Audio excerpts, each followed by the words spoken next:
একটা হ্যাচকা টান দিতে মেয়েটার পুরো শাড়ি খুলে নিচে পড়ে গেল। পরনে শুধু আর মাত্র 2টা কাপড়। মেয়েটা তখন কেমন 2 হাত দিয়ে মুখটা গুজে রেখেছে, আর এমন বিবস্ত্র অবস্থায় মেয়েটাকে দেখে নিজের ভিতর কামভাবটা পুরো জেগে উঠছে। তাই আস্তে আস্তে ওর সামনে গেলাম। ওর মুখ থেকে হাতটা সরাতেই দেখতে পেলাম কেমন ভয়ার্থ চোখজোড়া দুটি পানিতে চলাচল করছে। গোলাপি রঙের ঠোঁট দুটি কেমন করে কাঁপছে। মনের ভিতর তখন কামভাবটা আরও তীব্র হয়ে গেল। মুহূর্তেই ওর ঠোঁট দুটি আমার দখলে নিয়ে নিলাম। ও কেমন হাত দিয়ে বাধা দিতে গিয়ে পারল না। খাটের ওপর ওকে ধাক্কা মেরে ফেলে দিলাম। খাটের ওপর শুয়েই মেয়েটা কেমন ভয়ে কাঁপতে শুরু করলো। সেদিকে আমার কোনো ভ্রুক্ষেপ নেই, কারণ 20,000 টাকার বিনিময়ে ও আমার সাথে রাত কাটাতে এসেছে। কি ভাবছেন টাকার কথা কেন বললাম? ও আমার নিজের বউ না, আর মেয়েটাকে এক রাতের জন্য ভাড়া করে এনেছি। পতিতা, হ্যাঁ ও একটা পতিতা মেয়ে। গভীর রাতে যখন মদকে সিগারেট টানতে টানতে মাতাল অবস্থায় হাঁটতে হাঁটতে বাসায় ফিরছিলাম, ঠিক তখনই অনুভব করতে লাগলাম কেউ আমাকে পিছন থেকে ফলো করছে। পিছনে তাকাতেই দেখলাম একটা মেয়ে আমার পিছু নিচ্ছে। মহিলা ছিনতাইকারী না তো? আমার সাথে আবার তখন প্রায় লাখ টাকার উপরে ছিল। প্রতিদিনই হাজার হাজার টাকা নেশা করি আমি। বড়লোক ঘরে নষ্ট ছেলে আমি। বাবা মা কেউ নাই, আছে বুক ভরা কষ্ট আর কোটি কোটি টাকা। যাই হোক, মেয়েটার দিকে মাতাল অবস্থাতেই তাকালাম। দেখলাম মেয়েটা বোরকা পরে আছে।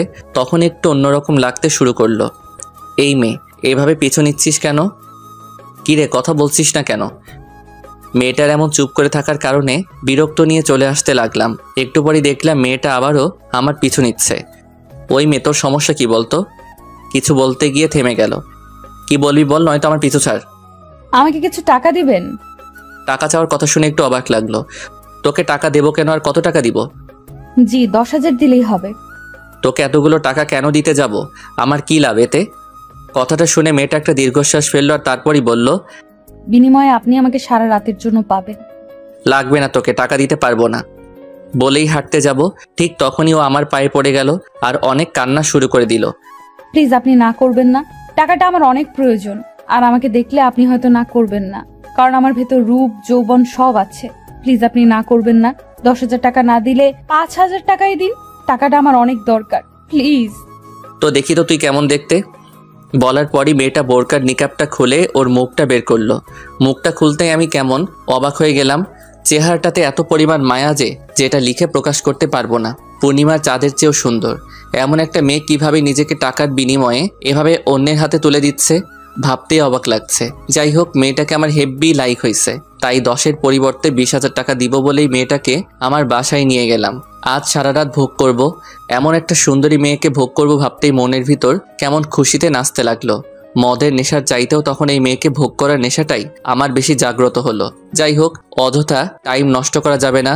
এবার গল্পে আসা যাক। মেয়েটাকে খাটের উপর ফেলে দিয়েই ওর উপরে শুয়ে পড়লাম। ও বাধা দিতে গিয়েও পারল না, শুধু চোখ দুটি বন্ধ করে রেখেছে। আর ওর ঠোঁট দুটি তখন এমনভাবে কাঁপতে শুরু করলো যে যেটা লিখে প্রকাশ করতে পারবো না।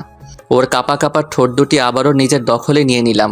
ও আবারও কেমন করে একবার আমার দিকে অসহায় দৃষ্টিতে তাকালো, তারপর আবারও চোখ দুটি বন্ধ করে ফেললো।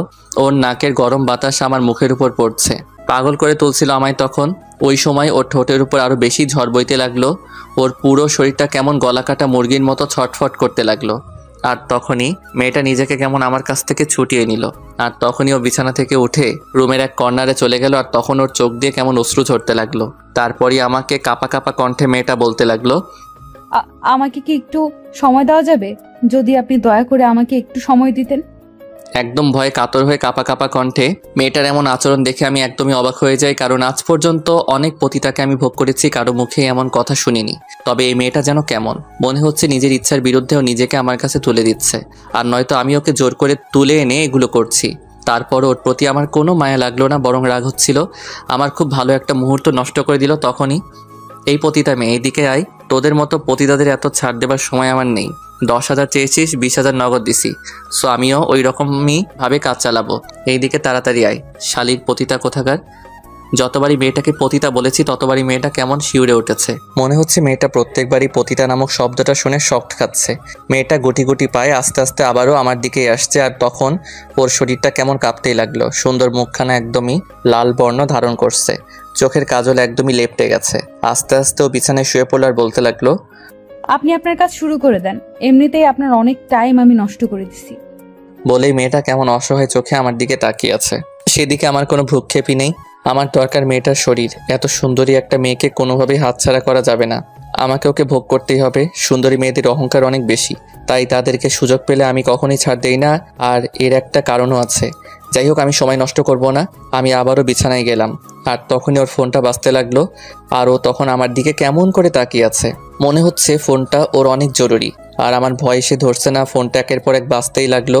ও কেমন পাগলের মতো দিশেহারা হয়ে গেল, একবার ফোনের দিকে তাকাচ্ছে আর একবার আমার দিকে। তখনই বললাম, এই পতিতা মেয়ে, ফোন ধর আর স্পিকার বাড়িয়ে দিবি। যদি তোর অন্য দলবল হয় তাহলে কিন্তু তোকে এখানেই শেষ করে দিব। ফোন ধরে লাউড দে। ও মাথাটা নাড়ালো আর ফোন ধরার অনুমতি দেবার পর মেয়েটা অনেক খুশি হলো। চোখে পানি থাকার পরও ঠোঁটের কোণে একতরফা একটু হাসি ফুটলো। তখন মেয়েটাকে সত্যি পরিদের চেয়েও হয়তো বেশি সুন্দর লাগছিল। ফোন ধরতেই ওপাশ থেকে কান্নার আওয়াজ ভেসে আসছে। মারে, তুই কই গেছস? আমি আর বাঁচুম না রে মা। ডাক্তার কইছে আমারে বাঁচাইতে হলে মেলা টাকা পয়সা লাগবো, আর আমাকে তো এত টাকা পয়সা নাই। তুই তাড়াতাড়ি আয় মা। ডাক্তার আমার হাসপাতালে থেকে টাকার লইগা বাইরে বের কইরা দিছে। টাকা দিতে পারলে আমার চিকিৎসা করব, নয়তো আর করব না। না মা, তোমার কিচ্ছু হইব না। আমি তোমারে বাঁচামু, তোমার কিচ্ছু হইতে আমি দিমু না। দরকার পড়লে নিজের শেষ করে দিমু, তবু আমার বেহেস্তকে মাকে টাকার জন্য শেষ হতে দিমু না। তুমি একটু সহ্য করো, আমি টাকা নিয়ে আসতেছি। তুই কই রে মা? এত রাইতে তুই বাইরে কেন? ভালা মাইয়ারা তো এত রাইতে বাইরে থাকে না। আর তুই যদি খারাপ কিছু করস তাহলে কিন্তু আমি এখনই নিজের শেষ কইরা দিমু। না মা, আমি খারাপ কিছু করছি না। আসলে শহরে একটা আঙ্কেলের কাছে আসছি। উনি তোমার এই কথা শুনে অনেকগুলো টাকা দিছে, আর টাকাগুলো নিয়েই আসতেছি। আর অনেক দূরের রাস্তা তো, তাই আসতে অনেক দেরি হইতেছে। আমি আসতেছি মা, তুমি আর একটু অপেক্ষা করো। বলে ফোনটা কেটে দিল আর কেমন করে কান্না করতে লাগলো। বারবারই ও চোখ মুছে নিজেকে ঠিক করে আমার কাছে বিলিয়ে দিতে চাচ্ছিল, কিন্তু ওর চোখের পানি কোনোভাবেই থামছে না।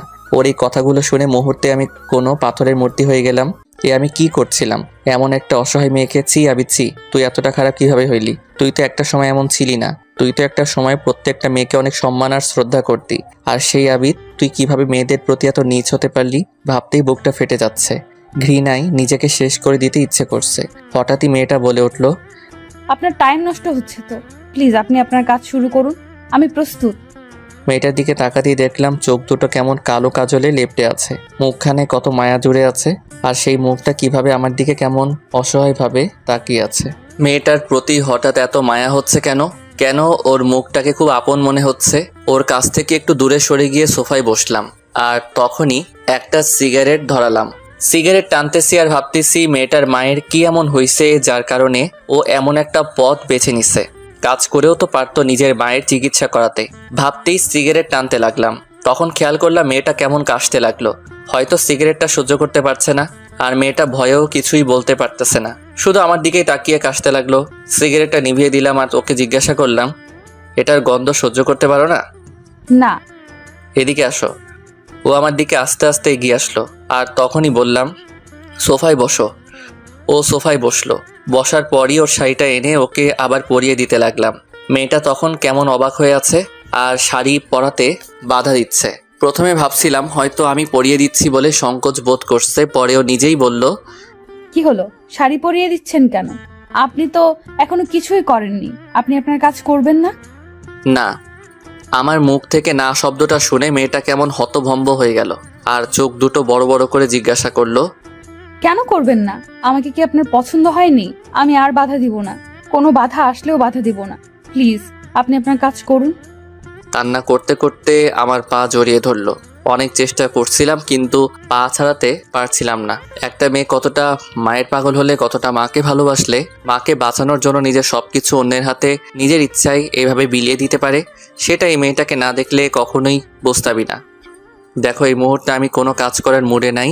আমি এখন কিছুই করব না। প্লিজ আপনি না করবেন না, টাকাগুলো আমার খুব দরকার।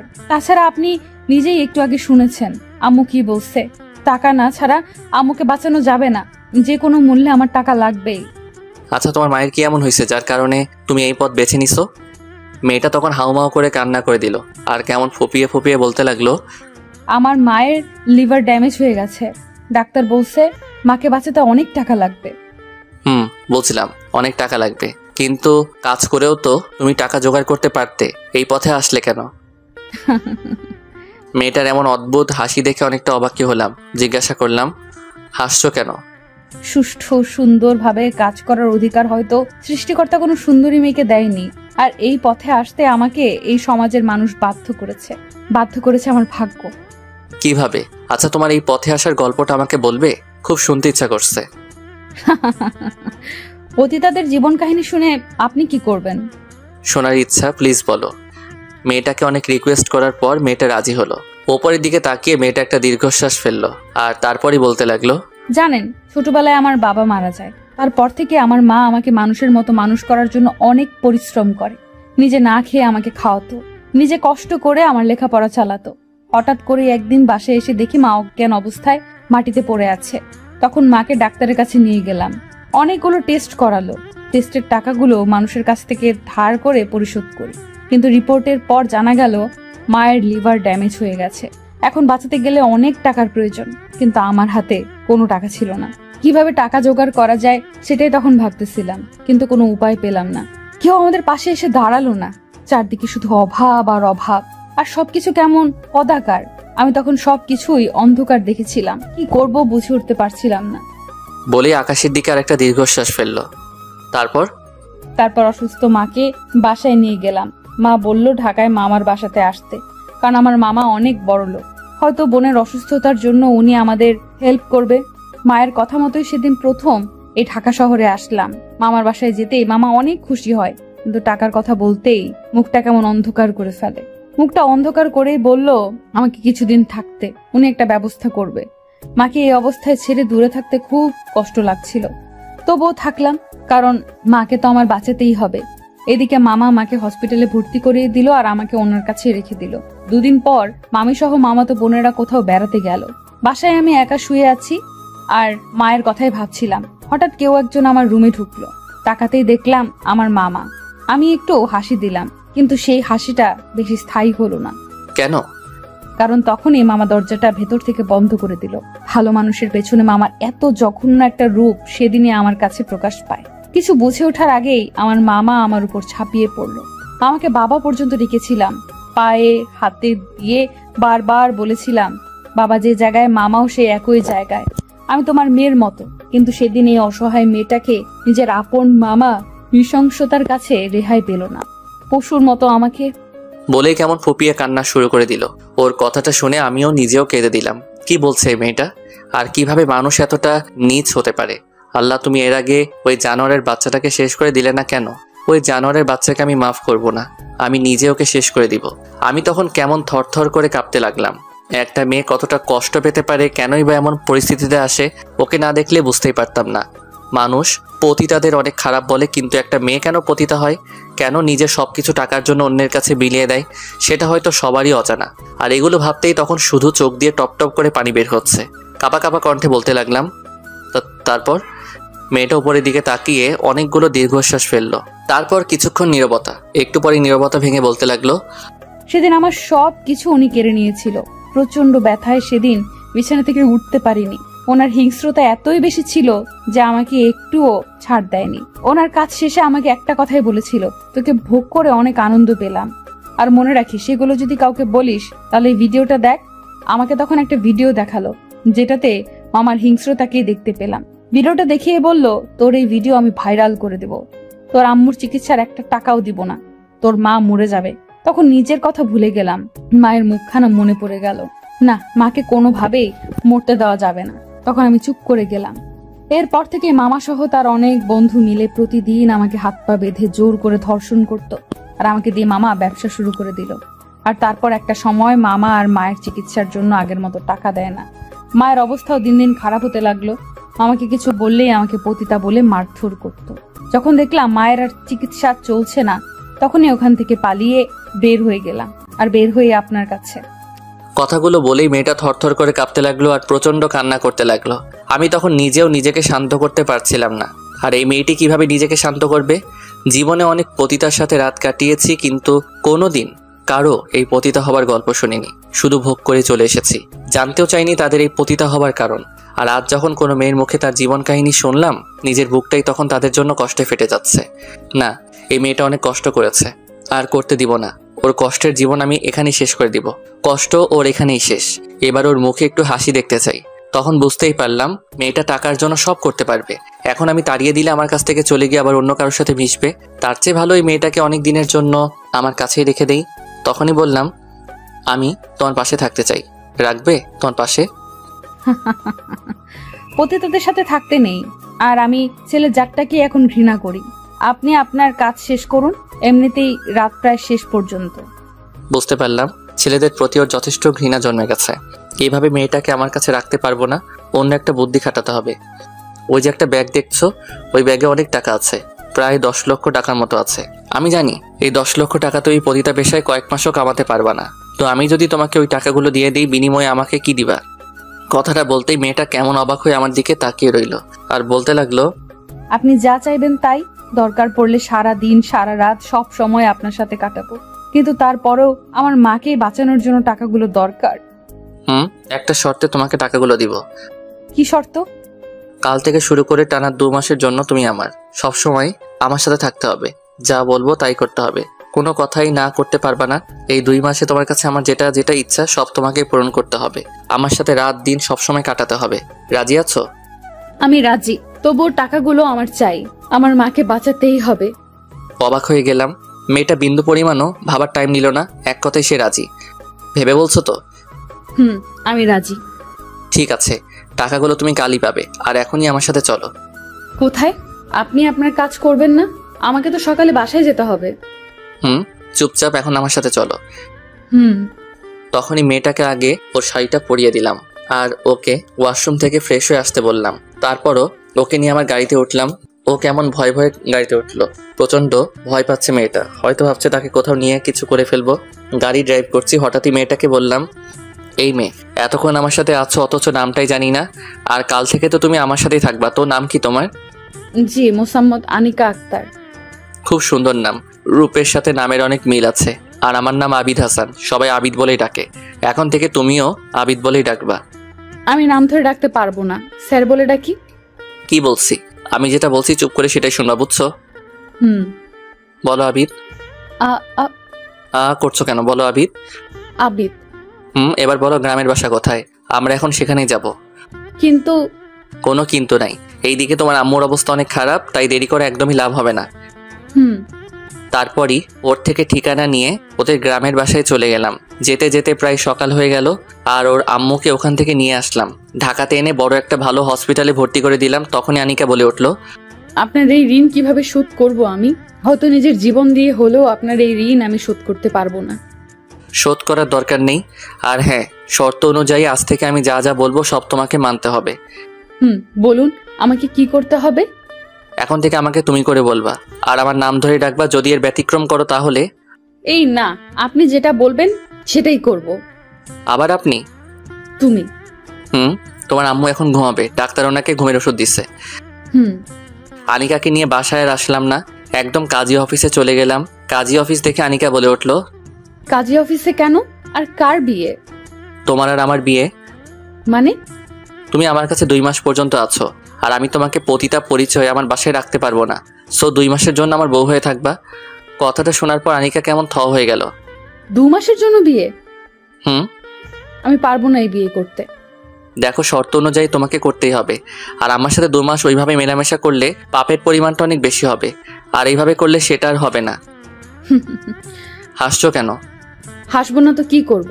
তোমরা বড় লোকরা পারো বটে। তোমাদের কাছে সবকিছুই কেমন পুতুল খেলা মনে হয়। আর আমাদের পুতুল ভেবে কত কিছুই না করছো। সবই টাকা। তবে কষ্ট নেই, আমি পুতুল হয়ে তোমার খেলায় থাকতে রাজি আছি। কারণ এত কিছু জানি না, চলো। তারপর আনিকার সাথে শর্ত মোতাবেক বিয়েটা হয়েই গেল। 2 মাসের জন্য একটা পতিতা মেয়েকে বিয়ে করে নিলাম। ওকে নিয়ে বাসায় চলে আসলাম। আপাতত একটা বাসর সাজালাম। বাসর ঘরে আনিকা বসে আছে। ঢুকতেই আমাকে সালাম করলো। আরে আরে, সালাম করছো কেন? বাসরাতে বাঙালি মেয়েদের এটাই করতে হয়। তবে এটা তো মাত্র কয়েকদিনের বিয়ে, তাই না? তবে একটা কথা মনে রাখবে, বাঙালি মেয়েদের বিয়ে বিয়েই, সেটা শর্তের কয়েকদিনের জন্যই হোক বা সারা জীবনের জন্য। তারপরে আনিকাকে বিছানায় উঠালাম আর জিজ্ঞাসা করলাম, একটা সত্যি কথা বলবে? হুম। আচ্ছা, বাসরাতে তোমার কি কি ইচ্ছা ছিল? হাসছো কেন? আপনি আমাকে ভোগ করবেন তো করেন, এত নাটকের কি দরকার? একদম চুপ করে থাকবা। আমি যেটা বলছি সেটা বলো। আমি একটা ভাড়াটে পতিতা, আমার কোনো ইচ্ছে নেই। তবে বাঙালি প্রত্যেকটা মেয়েদের খুব ইচ্ছা বাসর রাতে লাল বেনারসি পরে স্বামীর ঘরে যাবে, তার সাথে নিজের সবকিছু ভাগাভাগি করে নিবে, আর তার সাথে অনেক গল্প করবে, আর সব সময় তার স্বামীর বুকে মাথা রেখে ঘুমাবে, কখনোই আলাদা হবে না। কথাগুলো বলেই মেয়েটা কেমন একটা দীর্ঘশ্বাস ফেললো। একটা জিনিস খেয়াল করলাম, মেয়েটা বেশিরভাগ টাইমই দীর্ঘশ্বাস ত্যাগ করে। বুকের ভিতর কতটা কষ্ট থাকলে একটা মেয়ে বারবার এমন করতে পারে সেটা হয়তো আমার ধারণার বাইরে। যাই হোক, মেয়েটাকে এত কষ্ট আর পেতে দিব না। তখনই আনিকাকে বললাম, খুব ভালো ধারণা আছে তো তোমার, কাজে লাগানো যাবে। কিসের কাজ? না কিছু না, তবে আজকে কিন্তু তোমাকে আর ছাড়বো না, বাসর রাত বলে কথা। হাসছো কেন? আমার জন্য আর বাসর রাত? আমার মতো পতিতাদের সাথে তো প্রতিদিনই। ওই একদম চুপ। আজ থেকে মুখে যেন পতিতা নামটাও যেন না আসে, আসলে খুব খারাপ হবে। দেখো, সত্যিটা তো আমাকে বলতেই হবে। বলো। কিন্তু আপাতত তুমি আমার বউ, সো আমার বউয়ের মতোই তোমাকে থাকতে হবে। হায় রে বউ, তাও আবার 2 মাস। ওর কথাটা শুনে একটু অবাকই হলাম। তারপরে ওকে বললাম, 2 মাস হোক আর 2 দিন হোক, এখন তো তুমি আমার বউ, আর এই 2 মাস তোমাকে আমার স্ত্রীর পরিচয় থাকতে হবে। বলতেই মেয়েটা কেমন অবাক দৃষ্টিতে আমার দিকে তাকিয়ে আছে। তারপর ওকে খাট থেকে নিচে নামালাম আর হাত ধরে টানতে টানতে বাইরে নিয়ে যেতে লাগলাম। ও শুধু অবাক হয়ে আমার দিকে তাকিয়ে আছে, আর হঠাৎই বলে উঠল, আমাকে কি কোথাও নিয়ে যাচ্ছ? আমার সাথেই চলো। কোথায়? আমার সাথে গেলেই বুঝতে পারবা। তারপরে মেয়েটাকে ছাদে নিয়ে গেলাম। অনেক রাত দেখে মেয়েটা একটু ভয় পেয়ে গেল, কিন্তু ছাদে উঠতেই, ওয়াও, কি সুন্দর ফুলের বাগান, আর আকাশে কত সুন্দর চাঁদ উঠেছে বলেই মেয়েটা আমার হাত থেকে ছুটে ছাদের উপর কেমন নিজেকে মুক্ত পাখির মতো মেলে ধরলো।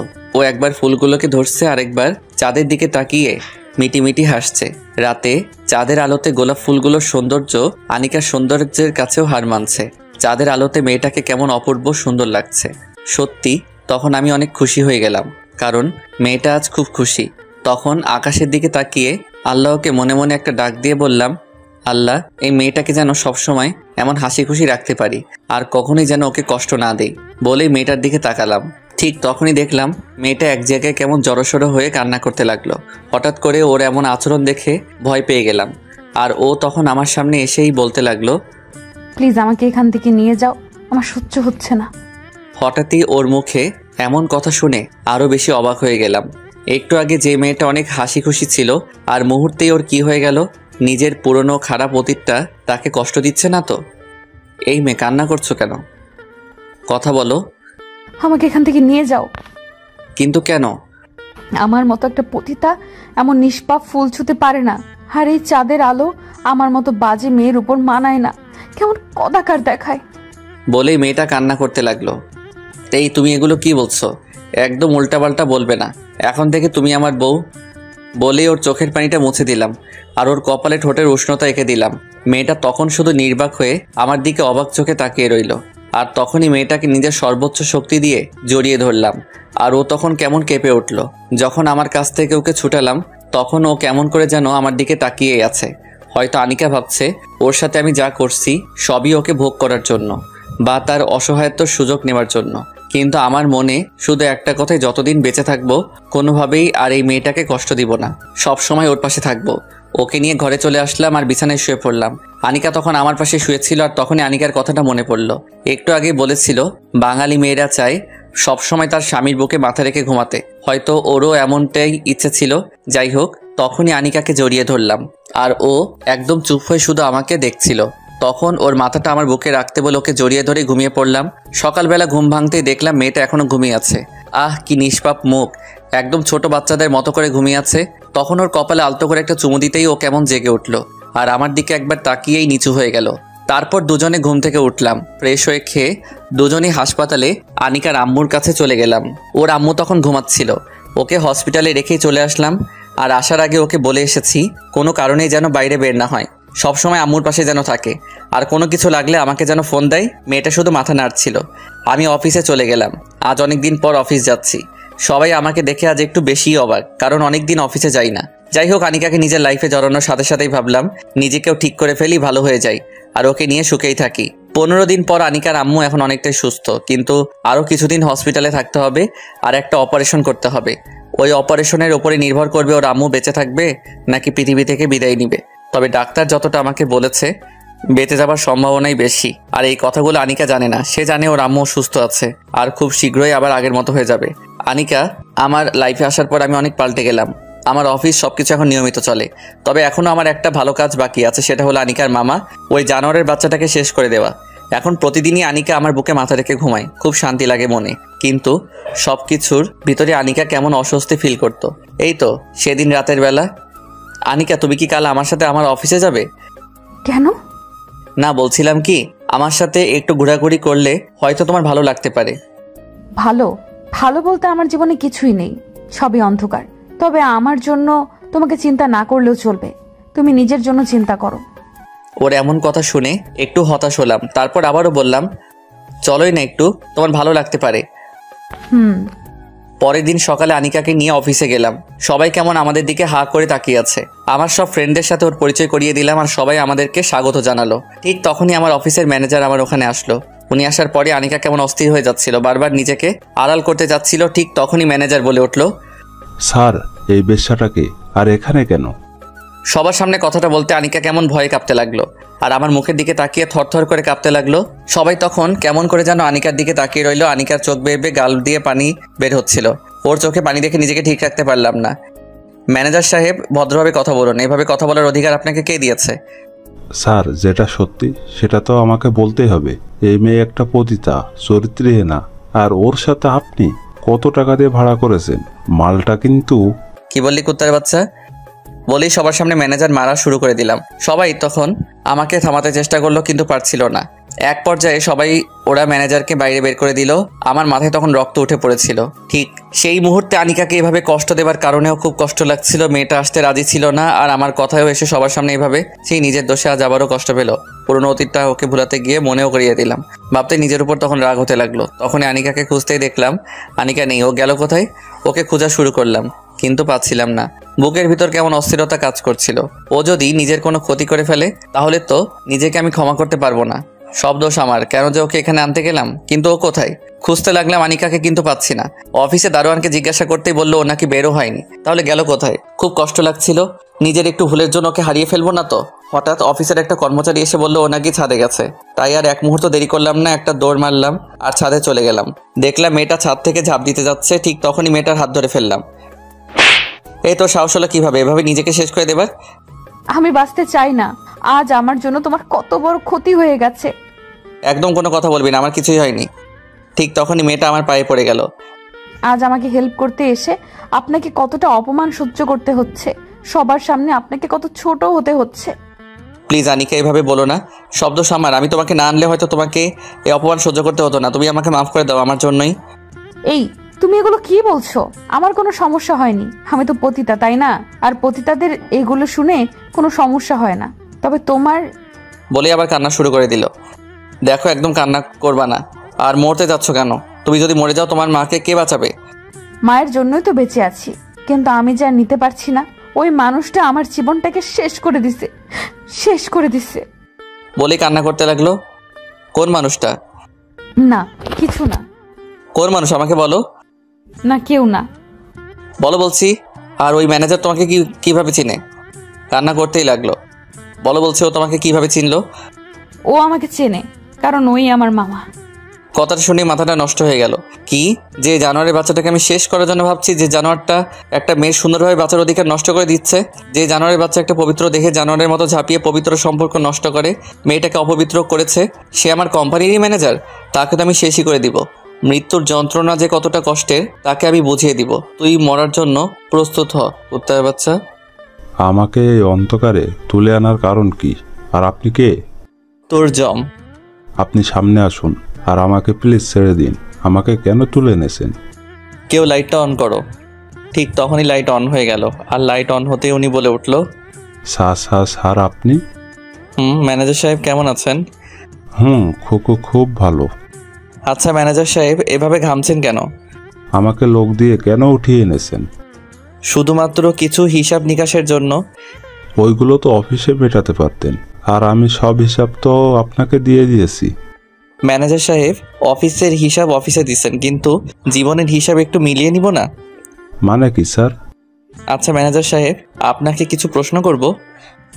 করেন, তবে কি প্রশ্ন? বেশি কিছু না। আচ্ছা ম্যানেজার সাহেব, আপনার ছেলে মেয়ে কয়জন? কেন? যেটা বলছি উত্তর দেন। এক মেয়ে আছে। খুব ভালো। আরেকটা প্রশ্ন, কি? আপনি কি আপনার মেয়েকে রেপ করতে পারবেন? স্যার, মুখ সামলিয়ে কথা বলুন, নয়তো কি একদম চুপ করে থাকবি জানোয়ারের বাচ্চা? নয়তো এখনই একদম উপরে পাঠিয়ে দিব। আপনি এমন করছেন কেন স্যার? নিজের মেয়েকে রেপ করতে পারবি না, তাহলে কেন নিজের ভাগ্নিকে এই কাজ করলি? সেও তো তোর নিজের মেয়ের মতোই ছিল। আমি কিছু করিনি, আমাকে ছেড়ে দিন, আমি কিছু করিনি। আনিকা, এদিক আসো। বলতে আনিকা আস্তে আস্তে হাঁটতে হাঁটতে সামনে এসে উপস্থিত। আনিকা, ওকে শেষ করে দাও। এই নাও পিস্তল। না, ওকে আমি এটা দিয়ে গুলি করে মারবো না, ওকে আমি দা দিয়ে কুপিয়ে কুপিয়ে মারবো। না মা, আমাকে ছেড়ে দে মা, তুই তো আমার মেয়ের মতো, আমি না তোর মামা, আমাকে মারিস না। ঠিক তখনই আনিকা দা দিয়ে প্রথম আঘাতটা ওর ডান হাতে করলো আর বলল, এই হাত দিয়ে সেদিন আমার গায়ে প্রথম টাচ করেছিস। মা, তুই আমার মা, তুই আমার মেয়ে, আমাকে মারিস না, আমি তোর মামা, আমাকে মারিস না মা, মা, আমাকে মারিস না তুই। মা বলছিস? ছি, ওয়াক, থু, তোর মুখে থুতু। কোথায় ছিল তোর মা যেদিন জানোয়ারের মতো একটা অসহায় মেয়ের উপর ঝাঁপিয়ে পড়েছিলি? তুই মাফ পাওয়ার যোগ্য না, যে নিজের ভাগ্নিকে। বলি আরো একটা আঘাত। তারপর আনিকা কেমন পাগলের মতো একের পর এক আঘাত করতেই লাগলো। হয়তো সেদিনের কষ্টের ঝাল আজ খুব ভালোভাবেই নিচ্ছে। মুহূর্তেই ওর মামা শেষ। তারপর আনিকা তখনও উন্মাদের মতোই আঘাত করতেই লাগলো। আর ওই পাপীকে ওখানেই শেষ করে দিলাম। এমন পাপীর কোনো মাফ নেই। সমাজে যারা এমন কাজ করে তারা কুকুরের চেয়েও নিকৃষ্ট। আর এত নিকৃষ্টদের সমাজে বাঁচার অধিকার নেই। ওদের মতো মানুষদের জন্যই সমাজে সৃষ্টি হয় হাজারো পতিতা, ধ্বংস হয়ে যায় হাজারো মেয়ের স্বপ্ন। বেছে নিতে হয় পতিতা বৃত্তিকে, নয়তো আত্মহত্যা করে চলে যেতে হয় পরপারে। আনিকাকে নিয়ে বাসায় চলে আসলাম আর দুজনেই ফ্রেশ হয়ে খাওয়া দাওয়া করলাম। খুব ক্লান্ত, তাই শুয়ে পড়লাম। ঠিক তখনই আনিকাও আমার পাশে শুয়ে পড়লো। আনিকাকে একটা টান দিয়ে বুকের উপরে তুলে নিলাম। ও তখন একদম চুপ করে আছে। এই মেয়ে, বালিশে শুয়েছিলে কেন? তোমাকে বলছি না সবসময় আমার বুকের উপর মাথা রেখে ঘুমাবে? হাসছো কেন? হাসবো না তো কি করব? দুদিন পর তো এমনিতেই বালিশে ঘুমাতে হবে, তাই না? আর তো মাত্র 26টা দিন বাকি আছে, তাই না? এরপরে তো তোমার 2 মাস শেষ। তবে যাই হোক, তোমার প্রতি চিরকৃতজ্ঞ থাকবো। ওর মুখে কথাগুলো শুনে খুবই অবাক লাগছিল, কারণ দিনগুলো আনিকা যে এত ভালোভাবে হিসাব রাখবে বুঝতেই পারিনি। সময় যেতে যেতে যে এতগুলো দিন চলে গেছে সেটাও বুঝতেই পারিনি। কিন্তু ও কি বুঝতেছে না আমি ওকে এখন ভালোবাসি বলেই ওর পাশে আছি? কি হলো আবিদ সাহেব, চুপ কেন? না, এমনিতেই। আচ্ছা, তোমাকে একটা কথা বলবো। বলো। এই যে তুমি সেই প্রথম দিন থেকেই আমার এত উপকার করছো, তারপর আবার শর্ত মোতাবেক বিয়ে করে এতগুলো টাকাও দিয়েছো, আজ আবার আমাকে একটা জানোয়ারকে শেষ করতেও সাহায্য করেছো, এই সবই তো আমাকে ভোগ করার জন্য, তাই না? তাহলে আমাকে তো এখনো ভোগ করোনি, কিন্তু কেন? ওর কথাটা শুনে বুকটা কেমন ধুক করে উঠলো। উপরের দিকে তাকিয়ে একটা দীর্ঘশ্বাস ফেলেই মনে বললাম, ও কি ভাবছে এগুলো? ওকে এখনো বুঝতে পারছে না ওকে ভোগ করার জন্য আমি এগুলো করছি না, ওকে ভালোবাসি বলে এগুলো করেছি। তখনই ওকে নরম সুরেই বললাম, জানো আনিকা, সবকিছু মানুষ ভোগের জন্য করে না। আর হ্যাঁ, তোমাকে ভোগ করার ইচ্ছা থাকলে তোমার পাশে না থেকেও হয়তো তোমাকে প্রতিদিনই ভোগ করতে পারতাম। আর তুমি আমার সাথে এতগুলো রাত কাটিয়েছো, কিন্তু তোমাকে শুধু আমার বুকের উপর রেখে জড়িয়ে ধরে ঘুমিয়েছি। এছাড়া তোমার সাথে অন্য কোনো ধরনের বিহেভ করিনি, যেটা দিয়ে প্রমাণিত হয় আমি তোমাকে ভোগ করতে চাচ্ছি। আচ্ছা ঘুমাও, এমনিতেই আজ অনেক ক্লান্ত তুমি। তারপরেই চুপচাপ ঘুমিয়ে পড়লাম। শরীর ক্লান্ত থাকার কারণে ঘুম খুব তাড়াতাড়ি চলে আসলো। আনিকাকে আজ 5 দিন পর ওর আম্মুর কাছে নিয়ে যাচ্ছি। এর ভিতর মেয়েটা অনেকবার যেতে চাইলেও ওকে যেতে দেয়নি, কারণ এই কয়দিনের ভিতর আনিকাকে গোপন রেখে ওর আম্মুর অপারেশন করিয়ে ফেলেছি। অপারেশন করার আগে খুব ভয় ছিলাম, কারণ একটু এদিক সেদিক হয়ে গেলেই আনিকার আম্মু শেষ হয়ে যেত। আর আল্লাহ না করুক এমন হলেও ও হয়তো আমাকে ভুল বুঝতো, কারণ ওর অগোচরে কাজটা করা ঠিক হয়নি। তবু করালাম, কারণ মেয়েটা বড্ড বেশি মায়ের পাগল। মাকে ছাড়া সবকিছু ওর কাছে অর্থহীন। আর যদি ও জানে ওর আম্মুর অপারেশন হবে, তাহলে হয়তো ও নিজেই ঠিক থাকতে পারতো না। তাই একটু বেশি রিস্ক নিয়ে ওর অজান্তেই, যাই হোক, ওর আম্মু এখন অনেক ভালো আছে। হাসপাতালে যেতেই ডাক্তার বলে উঠল, আবিদ সাহেব, রোগী আল্লাহর রহমতে অনেক ভালো আছে। সামনের সপ্তাহে ইচ্ছা করলে নিয়ে যেতে পারেন, তবে ওনার দিকে একটু বেশি খেয়াল রাখবেন। অপারেশনের রোগী তো বুঝে নেই। আমি মাথা নাড়ালাম, আর ডাক্তারের এমন কথা শুনে আনিকা কেমন করে যেন আমার দিকে তাকিয়ে আছে, আর অনেক বেশি অবাক হয়ে জিজ্ঞাসা করলো, অপারেশন? কিসের অপারেশন আর কার অপারেশন? আমি তোমাকে পরে বলছি, আগে চলো মাকে দেখে আসি। না, তুমি আগে বলো কিসের অপারেশন। ঠিক তখনই ডাক্তার বলে উঠল, আসলে আপনার মায়ের একটা অপারেশনের দরকার ছিল, আর ওটা অনেক রিস্কের অপারেশন। তাই আবিদ সাহেব আপনাকে কিছুই জানায়নি, কারণ এতে আপনি অনেক টেনশন করবেন। আর অপারেশনটা না করালেও আপনার মাকে বাঁচানোর কোনো আশা ছিল না, হয়তো তখন উনি মরেই যেতেন। তবে যাই হোক, এখন আপনার মা সম্পূর্ণ বিপদমুক্ত। খুব শীঘ্রই আপনার মা ভালো হয়ে যাবে। বলেই ডাক্তার চলে গেল। আর এইদিকে আনিকার চোখে পানি, আর ও আমার দিকে কেমন অবাক দৃষ্টিতে তাকিয়ে আছে, মনে হচ্ছে আমার উপর কেমন রেগে আছে। আমি তখন আনিকার হাতে ধরলাম আর ওর আম্মুর কাছে চলে গেলাম। ভিতরে যাওয়ার পরই আমাদের কথার আওয়াজ শুনে ওর মা জেগে উঠল। তুই এসেছিস মা? আর তুই এত শুকিয়ে গেছিস কেন? ঠিক মতো খাওয়া দাওয়া করিস না নাকি? তুই যদি এমন করিস তাহলে কিন্তু আমি আর ওষুধ খাবো না। এগুলো বলো না মা, তুমি কেমন আছো? খুব ভালো আছি রে, খুব ভালো। বলেই মা মেয়ে কেমন একে অপরকে জড়িয়ে ধরে কান্না শুরু করে দিচ্ছে। আর আনিকার মা কেমন করে আনিকার কপালে চুমু দিচ্ছে, আর কেমন করে বুকে আগলে রেখেছে। ওদের এই দৃশ্যটা দেখে নিজের অজান্তেই চোখ দিয়ে চোখের নোনা পানি বের হয়ে গাল বেয়ে বেয়ে পড়তে লাগলো। আর নিজের বাবা মায়ের কথা খুব মনে পড়তে লাগলো। বাবা মা যে কি জিনিস সেটা যে হারিয়েছে সেই ভালো জানে। খুব মিস করছিলাম বাবা মাকে। আমার মতো এতিমের কাছে যে বাবা মায়ের ভালোবাসার মূল্য কত বেশি সেটা একমাত্র আমি এতিমই জানি। ঠিক তখনই আনিকার মা আমাকে ডাক দিল। বাবা, তুমি কান্না করছো কেন? আসলে মায়ের কথা খুব মনে পড়ছে, আজ খুব মিস করছি। কেন, তোমার বাবা মা কোথায়? না, ছোটবেলায় তারা মারা গেছে, এতিম করে চলে গেছে আমায়। কে বলেছে তুমি এতিম? আমি কি তোমার মা না? এদিকে আসো বাবা। তখনই দৌড়ে ওনার কাছে যেতেই উনি আমাকে জড়িয়ে ধরেই বলতে লাগলো, আজ থেকে তুমিও মার ছেলে। আহ কি শান্তি, কলিজাটা জড়িয়ে গেল। তখনই আমি বললাম, আচ্ছা আমি কি আপনাকে আজ থেকে মা বলে ডাকতে পারি?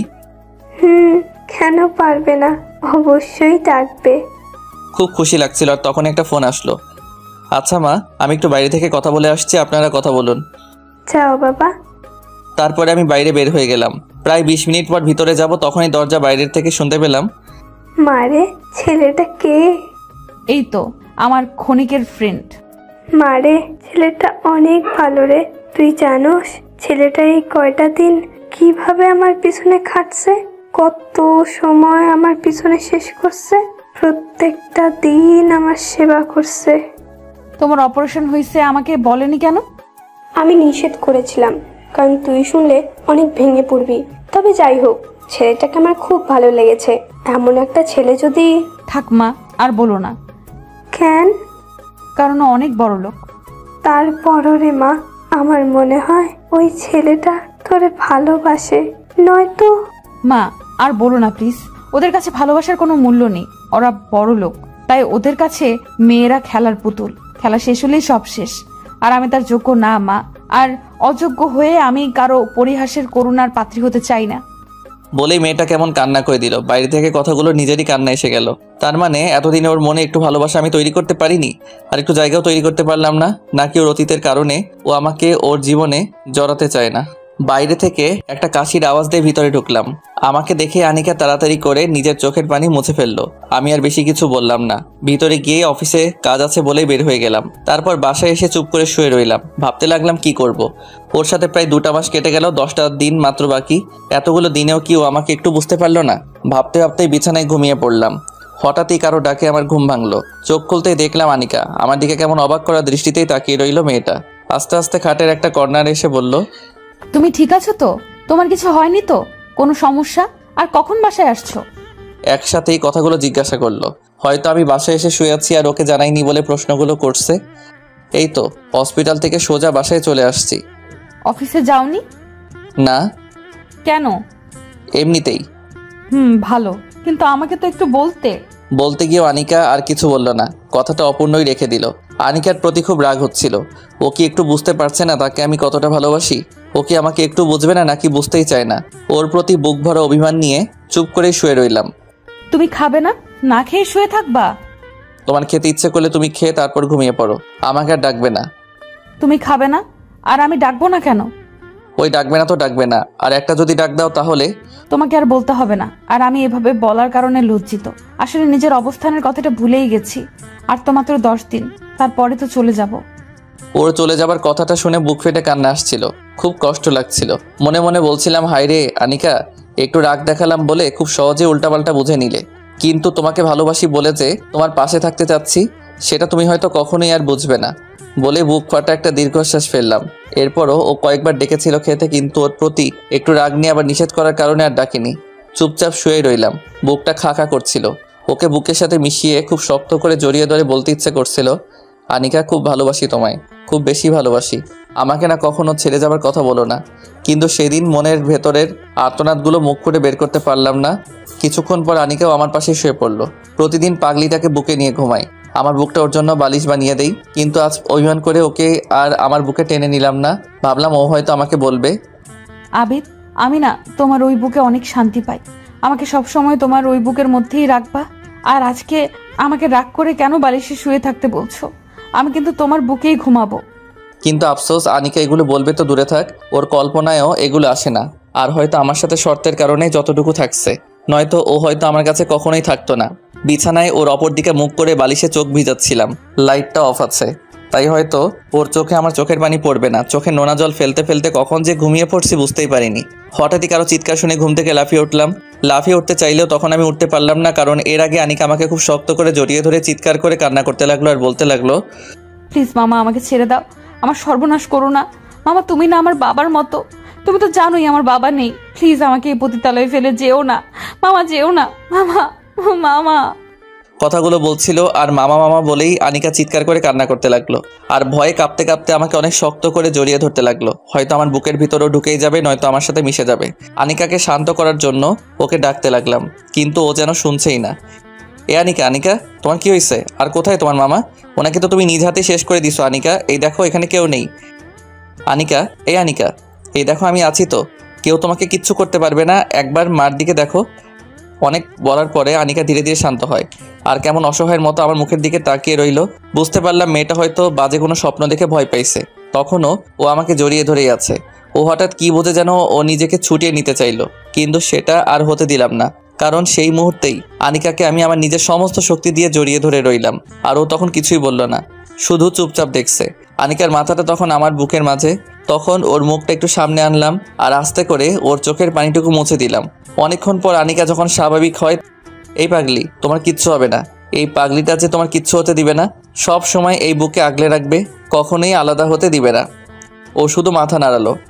এই শুনো, আর কান্না না করে চুপচাপ এই পাগলের বুক নামক বালিশটাতে ঘুমিয়ে পড়ো। আমি তোমার মাথায় হাত বুলিয়ে দিচ্ছি, একদম কথা বলবে না কিন্তু। তখন আনিকাকে আমার বুকের মধ্যে রেখে শুয়ে থাকতে বললাম। ও আমার কথা শুনে চুপচাপ তাই করলো। আমি ওর মাথায় হাত বুলিয়ে দিতে লাগলাম। আসলে আনিকার চুলগুলো অনেক সুন্দর। ও যেমন সুন্দর, ঠিক ওর চুলগুলো অনেক বড় বড় চুল। ওর চুলগুলো কাঁধ ছাড়িয়ে ওর কোমরেরও অনেক নিচে চলে যায়। যাই হোক, ওর মাথায় হাত বুলাতে বুলাতে মেয়েটা কখন যে ঘুমিয়ে পড়েছে বুঝতেই পারিনি। ফজরের আজান দিয়ে দিচ্ছে, এখনও ও আমার বুকেই ঘুমাচ্ছে আর আমিও সারা রাত জেগে ওর মাথায় হাত বুলাতেই লাগলাম। একদম ছোট বাচ্চাদের মতো ওকে ঘুম পাড়াইছি আর ছোট বাচ্চাদের মতোই ও ঘুমাচ্ছে। একটা জিনিস তখনই মাথায় আসলো, এতদিন মেয়েটাকে বুকে নিয়ে ঘুমাতাম, একদিনও ও খারাপ কিছু স্বপ্নে দেখেনি, ভয় পাইনি। আর আজ অভিমান করে ওকে বুকে থেকে সরাতেই কেমন আবল তাবল স্বপ্ন দেখে মেয়েটা ভয় পাইছে। আর কখনোই যতই রাগ করি না কেন, ওকে আমার বুক থেকে আলাদা করব না। সকালবেলা ওকে হসপিটালে ওর মায়ের কাছে রেখে অফিসে চলে গেলাম। একটু হাসি খুশি ভাবে বসে আছি, ঠিক তখনই আমার অফিসের কলিগ মিম আসলো। ওর সাথে আমি আবার একদমই ক্লোজ, ভালো ফ্রেন্ড বললেও চলে। মিম এসেই বলল, স্যার একটা কথা বলবো যদি রাগ না করেন? বলো। স্যারকে আজ অনেক খুশি খুশি লাগছে। স্যারকে আজ অনেক খুশি নাকি?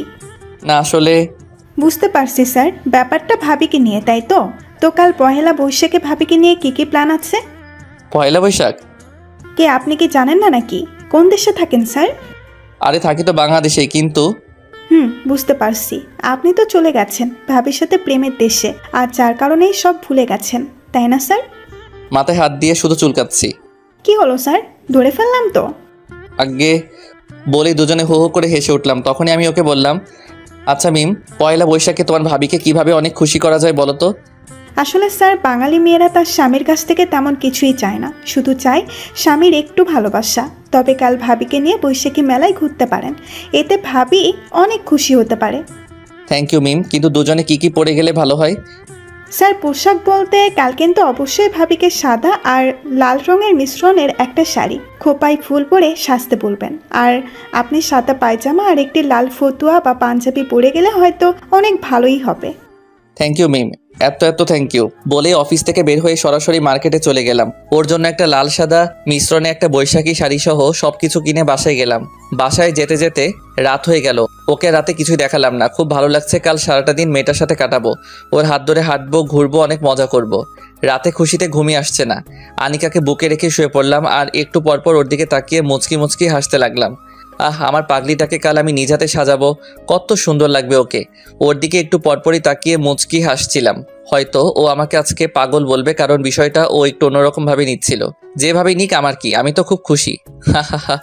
অনেক অপেক্ষার পর সকালের আলো ফুটলো আর তখনই সব কিছু ওর সামনে দিলাম। আনিকা, এই নাও। কি এটা? এটাতে বৈশাখী শাড়ি আছে, তুমি পরে এক্ষুনি তৈরি হও, আমি পাঞ্জাবি পরে আসছি। আমি তৈরি হব কেন? আর আমার জন্য এগুলো কেন? আরে বোকা, আজ তো পহেলা বৈশাখ, তোমাকে নিয়ে আজ সারাদিন ঘুরবো। না, আমি যাব না। প্লিজ আনিকা, না করো না, প্লিজ প্লিজ। না, আমি এগুলো পরবো না। ওর এমন কথা শুনে মনটা খারাপ হয়ে গেল। আজ এত আশা করেছিলাম, কত কি ভেবেছিলাম, আর ও সব কিছুই কেমন অগোছালো করে দিল। তাই মন খারাপ করে অন্য একটা রুমে গিয়ে বসে রইলাম। মন চাচ্ছিল সব কিছুই ছিঁড়ে ফেলি, তবে কিছুই করলাম না। মন খারাপ করে বসে রইলাম। হঠাৎই দরজায় চোখ পড়ল। দরজায় চোখ পড়তেই চোখ আসমানে উঠে গেল, কারণ মেয়েটা পোশাকগুলো পরেছে। আনিকাকে যে এতটা সুন্দর লাগবে ভাবতেই পারিনি। ওর দিকে কেমন অবাক চোখে তাকিয়ে রইলাম অনেকক্ষণ পর। এই যে মিস্টার, হা করে থাকবে নাকি আমাকে নিয়ে ঘুরতে যাবে? আনিকা, আমি স্বপ্ন দেখছি না তো? তুমি আমার সাথে যাবে? যাব বলেই তো তৈরি হয়ে এসেছি। ওর এমন কথা শুনে মনের ভিতর লাড্ডু ফুটছিল। তখনই আনিকাকে নিয়ে বাইরে বের হয়ে গেলাম। বৈশাখী মেলায় দুজনে হাতে হাত ধরে অনেকক্ষণ ঘুরছিলাম। সব কাপলদের আর বিবাহিতদের জুটির ভিতর কেমন আমাদের জুটিটাই বেশি ভালো মনে হচ্ছিল। যার সাথে এমন একজন মানুষ আছে, তার জুটি কি খারাপ হতে পারে নাকি? ওর হাত ধরে বৈশাখী মেলার ভিতর হাঁটাহাঁটি করছিলাম। কত শান্তি। আনিকার হাত ধরে আজ হাঁটাহাঁটি করছি। তখনই মনে মনে বলতে লাগলাম, শুভ নববর্ষ।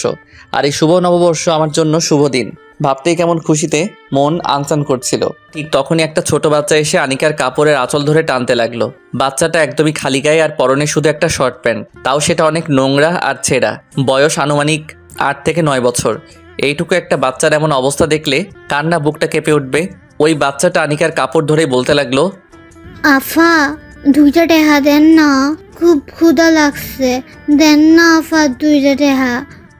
চুপ করে বাচ্চাটার দিকে চেয়ে আছে। আফা দেন না 2টা টেহা, খুব খিদা লাগছে। তোমার নাম কি বাবুমণি? সূচনা। তোমার বাবা মা কই? বাপ মা নাইকা। তাহলে থাকো কই? রাস্তার সাইডে। রাতে থাকো কই? স্টেশনের রাস্তার মোড়ে। দেন না 2টা টেহা, অনেক খিদা লাগছে। মেয়েটার সাথে কথা বলছিল আর আনিকার চোখ দিয়ে পানি বের হচ্ছে। আর অপরদিকে আমি অবাক হয়ে তাকিয়ে রইলাম। মেয়েটার কথাগুলো শুনে বুকটা কেঁপে উঠল। বাবা মা না থাকলে জীবন যে কতটা কষ্টের হয় সেটা আমি বুঝি, কারণ আমারও যে বাবা মা নেই। পাঞ্জাবির হাতা দিয়ে চোখটা মুছে ফেললাম। মেয়েটার সাথে কথা বলে আনিকা আমার দিকে তাকিয়ে রইল। আমি বুঝতে পারলাম আনিকা ছোট মেয়েটাকে সাহায্য করতে চাচ্ছে, কিন্তু ওর কাছে তো কোনো টাকা নেই, কারণ আসার পথে ও টাকা নিয়ে আসেনি, যার কারণে কিছুই দিতে পারছে না।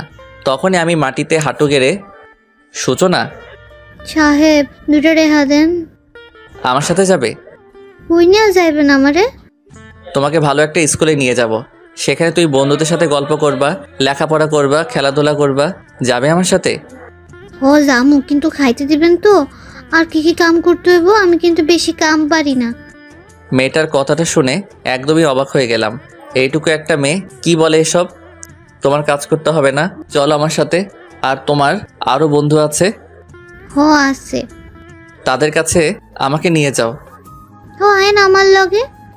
তারপরই মেয়েটাকে ওই অবস্থাতেই ওর গালে একটা চুমু দিয়ে কোলে তুলে নিলাম আর মেয়েটাকে কোলে নিয়ে তাদের পাড়াতে চলে গেলাম। আনিকাও আমার সাথে। আনিকা শুধু অবাক দৃষ্টিতে আমাকে দেখছিল। যাই হোক, মেয়েটাকে নিয়ে একটা চিপাকড়িতে ঢুকতেই দেখলাম আরও অনেকগুলো শিশু। তাদেরকে একজন মুরব্বী বয়সের লোক ভিক্ষার গান শিখাচ্ছে। দেখে রাগ উঠে গেল। আর তখনই, এই বুড়ো, এইগুলো কি শিখাচ্ছ? এগুলো আপনার সমস্যা কি? যা খুশি তাই শিখামো। আমার অনেক সমস্যা, বাচ্চাদের দিয়ে এগুলো করানো ঠিক না। কোনটা ঠিক আর কোনটা বেঠিক আপনার কাছ থেকে শিখতে হবে নাকি? ওদের খাওন তো আর আপনি দেন না। আজ থেকে ওদের খাবার আমি দিব। তাহলে আর দেরি করছেন কেন? এই হতচ্ছাড়াগুলোকে এখনই নিয়ে যান। নিয়ে যাবই, কিন্তু ওদের বাবা মা কই? হুস, বাবা মা এগুলো সব পতিদেদের পোলামাইয়া। ওদের নষ্টামির ডাস্টবিনের ফসল। আচ্ছা, আমাকে ওদেরকে নিয়ে যেতে দিন। বললেই তো হবে না, এতদিন ধরে এগুলারে বড় করছি। এই টাকাকেই দিব, টাকা দিলে নিতে পারবেন, নয়তো আমি এগুলা শিখাইবই। কথাগুলো শোনার পর আনিকাও কেমন চুপসে গেল। ওদের জন্য মেয়েটার কত মায়া। ঠিক তখনই বললাম, কত টাকা লাগবে? 5 লক্ষ টাকা দিলেই ওদের সবাইকে যেতে দেব। তারপরে আনিকাকে কিছুক্ষণের জন্য থাকতে বলে ওখান থেকে চলে আসলাম। আর প্রায় 30 মিনিট পরে ওখানে টাকা নিয়ে ওখানে গেলাম আর ওদেরকে নিয়ে আসলাম। তারপর সবাইকে একটা এতিমখানায় নিয়ে যেতেই কয়েক শত ছোট শিশু আমার দিকে দৌড়ে আসলো। সবাই আমাকে আব্বু আব্বু বলে ডাকতে লাগলো। আনিকা তখন আমার দিকে অবাক করা দৃষ্টিতেই তাকিয়ে আছে। ঠিক তখনই ওখানকার হুজুর এসে বলল, স্যার, আল্লাহ আপনার কল্যাণ করুক, আজকে নতুন কাউকে নিয়ে এসেছেন। হ্যাঁ চাচা, আজকে এই শিশুগুলোকে নিয়ে এসেছি, এদের দায়িত্ব কিন্তু তোমার। আপনি সাথে থাকলে আমিও রাজি। চাচা, ওদেরকে নতুন পোশাক পরাও আর ভালোভাবে গোসল করিয়ে দিও। আমরা আজ সারাদিন একসাথে অনেক মজা করব। আনিকা, তুমি আমার সাথে থাকবে তো? বলতে না বলতেই মেয়েটার চোখ দিয়ে অজর ধারায় বৃষ্টি ঝরতে শুরু করলো। আর ওর মুখ দিয়ে ও এমনভাবে হাসতে লাগলো যেন ও অনেক অনেক খুশি। কি হলো, আনিকা থাকবে তো? হ্যাঁ আবিদ, আমি থাকবো, আর আমি সবার সাথে আজ অনেক মজা করব। ঠিক তখনই সব বাচ্চাদের ডাক দিয়ে বললাম, বাবুরা, এটা তোমাদের নতুন আম্মু, ওকে সবাই আম্মু বলেই ডাকবা। বলতে না বলতে সব শিশুরা দৌড়ে আনিকার কোলের দিকে দৌড়ে গেল আর আনিকা ওদের জন্য মাটিতে বসে দুহাত বাড়িয়ে দিল। বাচ্চাগুলোকে একদম নিজের সাথে জড়িয়ে ধরে অনেকক্ষণ কাটিয়ে দিল। এই প্রথম আনিকাকে এত খুশি দেখে নিজের মনে এতটাই খুশি লাগছিল যেটা আগে কখনোই আমার লাগেনি। মেয়েটাও বাচ্চাদের সাথে একদম বাচ্চা হয়ে মিশে গেল। বিকেলবেলা ওখানে ভালো খাবারের আয়োজন করা হলো আর সব বাচ্চাদের নতুন পোশাক কিনে দিলাম। আনিকা নিজ হাতে সবাইকে খাইয়ে দিচ্ছে। কত ভালো লাগছে। ঠিক তখনই বাচ্চাদের খাওয়ানোর সময় ওর সামনে বসে পড়লাম আর হা করে বললাম, ওদেরকে খাইয়ে দিবে আর আমাকে কি দিবে না? আনিকা তখনই একদম থ হয়ে গেল। কি গো, দিবে না খাইয়ে? আমারও তো খুব খিদে পাইছে। তোমাকে তো। এই দেখো, এমন করছো কেন গো? দাও না গো, একটু খাইয়ে, খুব খিদে লাগছে তো। বলেই হা করে রইলাম। তারপরে আনিকা আমার মুখের দিকে হাতে খাবার নিয়ে হাত বাড়িয়ে দিল। আমি খেতে যাব, ঠিক তখনই খাবারটা নিচে পড়ে গেল। তখন ওর দিকে তাকাতে দেখলাম অন্যদিকে তাকিয়ে আমাকে খেতে দিচ্ছিল। খুবই খারাপ লাগছিল। একটু খেতে চাইলাম, তাও সেটা নিজ ইচ্ছাতে দিল না। হয়তো আমার জোর করার কারণেই অনিচ্ছা দিতে চেয়েছিল। চুপ করে উঠে গেলাম। আমাকে উঠে যেতে দেখেই আনিকা কেমন জানি হয়ে গেল। আমি ওখান থেকে অন্য একটা কর্নারে গিয়ে দাঁড়িয়ে রইলাম আর ভাবতে লাগলাম, ও কি আমাকে কখনোই বুঝবে না? ঠিক তখনই কেউ আমার হাতে ধরে টান দিল। তাকাতে দেখলাম আনিকা। আনিকাকে দেখে খুব অবাক হয়ে গিয়েছিলাম, কারণ এই প্রথম আনিকা নিজে আমার হাত ধরেছে। আমি অবাক চোখে ওর দিকে তাকিয়ে রইলাম। ঠিক তখনই ও বলল, কি হলো, চলে আসলে কেন? খাবে না? না। সরি, আসলে কখনো কোনো ছেলেকে এইভাবে খাইয়ে দেয়নি তো, তাই নিজের কাছে অনেক সংকোচ বোধ হচ্ছিল। আপনাকে সরি বলতে হবে না, আসলে বুঝতেই পারিনি। সবকিছু সবার কপালে সয় না, আর খারাপ মানুষদের কপালে তো আরো সয় না। ভেবে নিব আমার কপালেও তাই। আনিকাকে হঠাৎই আপনি করে বললাম। সরি, চলো খেতে যাবে। না, যাব না। আর আপনি বাচ্চাগুলোকে নিয়ে খেতে যান, ওরা খাবে এখন। তুমি খাবে না? শুধু বাচ্চাদের কথাই কি ভাববে? আমি না খেলেও সমস্যা নেই, কিন্তু ওরা না খেয়ে থাকলে অনেক সমস্যা। বাচ্চাগুলোকে অনেক ভালোবাসো বুঝি? নিজের থেকেও বেশি। যেদিন আমার জীবন থেকে ইভা নামক মেয়েটা হারিয়ে গেল, সেদিন থেকে ওরা আমার সবকিছু। এই ইভা আবার কে? বাদ দিন, সময় হলেই বলবো। এখন ওদেরকে খেতে দিন। সাথে যে তোমাকেও যেতে হবে। ঠিক তখনই বাচ্চাগুলো আমাকে জড়িয়ে ধরছে আর বলছে, চলো না আব্বু, তুমি আমাদের সাথে খাবে, চলো না। তখন সবার কথাই খেতে গেলাম। তারপরে আনিকা আমার সাথে খুব ভালোভাবে কথা বলতে লাগলো, নিজ হাতে খাইয়ে দিল। খুব খুব বেশি ভালো লাগছিল। সারাদিনে অনেক মজার আনন্দের মাঝে বৈশাখ পালন করে দুজনে বাসায় চলে আসলাম। রাতে একা একা ছাদে বসে তারাদের সাথে উকি মারছিলাম। ঠিক তখনই আনিকা এসে হাজির। আবিদ, জানো আজকে আমি খুব খুশি। আজকের মতো কোনো দিন এত খুশি আমি হইনি। সত্যি তুমি অনেক ভালো। আমি আবার কি করলাম? এই যে এতিম বাচ্চাদের এত ভালোবাসো আর তারাও তোমাকে কত ভালোবাসে। জানো আবিদ, তোমাকে আমি সেলুট জানাই। কেন? কারণ তোমার ওখানে অনেক ছেলে বাচ্চার পাশাপাশি অনেক মেয়ে বাচ্চাও আছে যাদের কোনো বাবা মা নেই। তো জানো, এই মেয়েগুলো একদিন সমাজের নির্মমতায় একদিন পতিতা হয়ে যাবে। মানে কি উল্টাপাল্টা বলছো এগুলো? আবিদ, যখন মেয়েগুলো আস্তে আস্তে এইভাবে রাস্তায় বড় হবে, তখন তারা হয়ে যাবে রাস্তার মেয়ে। তাদেরকে কেউ বিয়ে করবে না। অভাবের তাড়নায় খিদের জ্বালায় তারা একদিন এই পতিতা পেশাই বেছে নিবে, আর সমাজে তখন আরো পতিতা বেড়ে যেত। কথাটা বলেই মেয়েটা কান্না করে দিল। বুঝতেই পারলাম না হঠাৎ আনিকা এগুলো কেন বলছে আর কেনই বা এমন কান্না করে দিল। ঠিক কিছুক্ষণ পরই মাথায় আসতে লাগলো ও তো মিথ্যা বলেনি। মেয়েগুলো যখন একটু বড় হয়ে যেত, রাস্তায় থাকার কারণে মানুষরূপী অনেক শেয়াল কুকুরের থাবার নিচে নিজেদের বলি দিতে হতো, আর একটা সময় ঠিকই খারাপ পথটাই বেছে নিত। কথাগুলো যদিও আগে কখনোই ভাবিনি, কিন্তু আনিকার এমন আচরণ দেখেই মনের ভিতর ভাবনার সঞ্চার হতে লাগলো। আবিদ, তুমি না ওদেরকে কখনো খারাপ হতে দিও না। খারাপ পথটা অনেক কষ্টের, একবার খারাপ হয়ে গেলে নিজেকে আর ভালো করা যায় না। এই তুমি এগুলো কি বলছো? সত্যি বলছি। পতিতা শব্দটাতে মাত্র 3টা অক্ষর, কিন্তু এর ভয়াবহতা যে কতটা খারাপ সেটা আমার মতো পতিতারাই জানে। ওই কি বললি তুই? তোকে বলছি না কখনোই নিজেকে পতিতা বলবি না, সব কিছু ভুলে যেতে, ভুলে গিয়ে সুন্দরভাবে জীবনযাপন করতে। আর একবার যদি নিজেকে পতিতা বলিস তাহলে রেগে ওকে মারতে চোখ দিয়ে পানি বের হতে লাগলো। মেরে ফেলবে তাই তো? এই তুই এগুলো কি বলছিস? তোকে আমি মেরে ফেলবো? না রে, তোকে কখনোই মারবো না রে, নিজে মরে গেলেও তোকে মরতে দিব না বলেই কান্না করতে লাগলাম। আর তখনই নিজের সমস্ত শক্তি দিয়ে আনিকাকে জড়িয়ে ধরলাম। আমিও কাঁদছি, আনিকাও কাঁদছে, আর সেই কাদার মাঝখান থেকে আমার মুখ দিয়ে একটা কথাও বের হচ্ছিল, ভালোবাসি রে তোকে, খুব ভালোবাসি। কেন বুঝিস না তুই? তোকে যে অনেক বেশি ভালোবাসি, সব সময় এই বুকে আগলে রাখবো তোকে, খুব ভালোবাসি, খুব বেশি ভালোবাসি। আনিকাকে জড়িয়ে ধরেই আকাশের দিকে তাকিয়ে চোখের নোনা জল ফেলছিলাম আর কথাগুলো বলছিলাম। ঠিক তখনই আনিকা বলে উঠল, তুমি আমাকে যতই ভালোবাসো না কেন, আমি তোমাকে ভালোবাসতে পারবো না। তোমার জীবনে আমি নিজেকে চিরদিনের জন্য জড়াতে পারবো না। কথাটা বলে আনিকা নিজেকে ছাড়িয়ে নিল। তখন ঝাপসা চোখে ওর দিকে তাকালাম, খুব বেশি অবাক হয়ে গেলাম ওর কথা শুনে, কিন্তু কিছুই বলতে পারছি না। আনিকাও আমার দিকে কেমন করে তাকিয়ে আছে, চাঁদের আলোতে শুধু ওর চোখ দুটি চকচক করছে। আনিকাকে ঠিক তখনই বললাম, কেন আনিকা, আমি কি তোমার যোগ্য না? নাকি আমি খারাপ বলে সেই যোগ্যতা হারিয়ে ফেলছি? বিশ্বাস করো আনিকা, আমি একদম ভালো হয়ে যাব, কখনোই অন্যায় কাজ করব না। দেখো আবিদ, তুমি অনেক ভালো ছেলে, সেটা আমি জানি, কিন্তু আমি তোমাকে আমার জীবনে মেনে নিতে পারবো না। ঠিক তখনই বুকটা কষ্টে ফেটে যাচ্ছিল। কেন আনিকা এই কথা বলছে? আমি কি তার যোগ্য না, নাকি অন্য কোনো কারণ আছে? আচ্ছা আনিকা, আমাকে কি তোমার মেনে নিতে কোনো কারণ আছে, নাকি তোমার লাইফে কেউ আছে? আছে। কথাটা শুনে বুকটা ফেটে গেল, বুকের গহীনে ঝড় শুরু হয়ে গেল। ভাবতেই অবাক লাগে এই পৃথিবীতে আমি কত অসহায়। আনিকা ঠিক আছে, তাহলে আমি আর তোমাকে এই বিষয় নিয়ে কখনোই আর জোর করব না। আসলে আমি বুঝতেই পারিনি আমার কপালটা এত পোড়া। দেখোই না, একটা মেয়েকে ভালোবেসে যখন সব মেয়েকে ঘৃণা করতাম, ঠিক তখনই আবার তোমাকে ভালোবেসে ফেলি, কিন্তু বুঝতেই পারিনি আমার ভালোবাসা সার্থক না। জানো আনিকা, ছোটবেলায় খুব দুষ্ট ছিলাম আমি। বাবা মা থাকতে তাদের কাছে যা চাইতাম তারা যেভাবেই হোক সেটাই আমাকে এনে দিত, আর না দেয়া পর্যন্ত অনেক জেদ ধরতাম। বয়স যখন মাত্র 12 বছর, ঠিক তখনই একদিন একটা অ্যাক্সিডেন্টে বাবা মা মারা যায়, আর হারিয়ে যায় বাবা মা নামক ছায়াটা। সেদিন অনেক কান্না করেছিলাম। এরপর থেকে কেউ কখনোই আমার চাওয়া কোনো জিনিস আমাকে এনে দেয়নি। এরপর আমার চাচাও আমার সকল সম্পত্তি আত্মসাৎ করে ফেলে, রাস্তায় বের করে দিল আমাকে। হয়ে গেলাম রাস্তার ছেলে। আস্তে আস্তে বড় হতে লাগলাম, কাজ করে পড়াশোনা করতাম, সারা রাত কাজ করে দিনে স্কুলে যেতাম। আস্তে আস্তে যখন ভার্সিটি লাইফে চলে গেলাম, তখন ইভা নামের একটা মেয়েকে অনেক পছন্দ হয়, আর মেয়েটা অনেক বেশি সুন্দর ছিল। আস্তে আস্তে ফ্রেন্ডশিপ, আর তারপর রিলেশন। হঠাৎই একদিন দেখলাম ও আরেকটা ছেলের সাথে ঘুরছে, আর আমি জিজ্ঞেস করার কারণে ও বলেছিল আমার মতো গরিব অযোগ্য ছেলের সাথে নাকি ওর মানায় না, টাকাই ওর কাছে সব। সেদিন ও আমাকে অনেক অপমান করে, নিজে অনেক সুন্দর বলে অনেক অহংকার করেছিল। সেদিন নিজেকে কোনোভাবেই ঠিক রাখতে পারিনি, টাকা কিভাবে আয় করতে পারি সেটাই ভাবা শুরু করলাম। এরপরই ঘটনাক্রমে আমার চাচার কাছ থেকে আমি আমার সম্পত্তি আদায় করে নিলাম।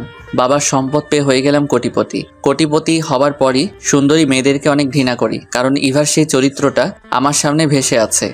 আর সবচাইতে মজার ঘটনা হলো, আমার লাইফে টাকার বিনিময়ে রাত কাটানো প্রথম মেয়েও ওই ইভাই। পরে টাকার জন্য আমার সাথে রাত কাটাই সে। দিনে ভদ্রবেশধারী হলেও রাতে ওর মতো খারাপ আর কেউ ছিল না। সেদিন থেকেই সুন্দরী মেয়েদেরকে হেট করতাম, কারণ তাদের সৌন্দর্যের ভিতর যে কতটা কালো থাকে সেটা ইভাকে না দেখলে বুঝতেই পারতাম না।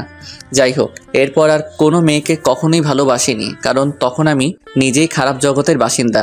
এরপর তোমার সাথে পরিচয়, আর তোমার সবকিছু জেনেও আবারও নিজেকে পরিবর্তন করে ফেলি। এরপরে তোমাকে খুব ভালোবেসেছি, বিশ্বাস করো আনিকা, তোমাকে খুব ভালোবাসি। প্লিজ আমাকে একা করে দিও না। আর তুমি তো আমার বিয়ে করা বউও, তাই না? বলেই চোখ দিয়ে পানি বের করতে লাগলাম, কিন্তু সেটা হয়তো আনিকার কাছে কিছুই না। ওর মনে আমার জন্য একটু দয়া হলো না। ও তখনই বলে উঠল, আবিদ, আমি তোমার সব কিছু বুঝতে পারছি, কিন্তু তারপরেও আমি তোমাকে মেনে নিতে পারবো না।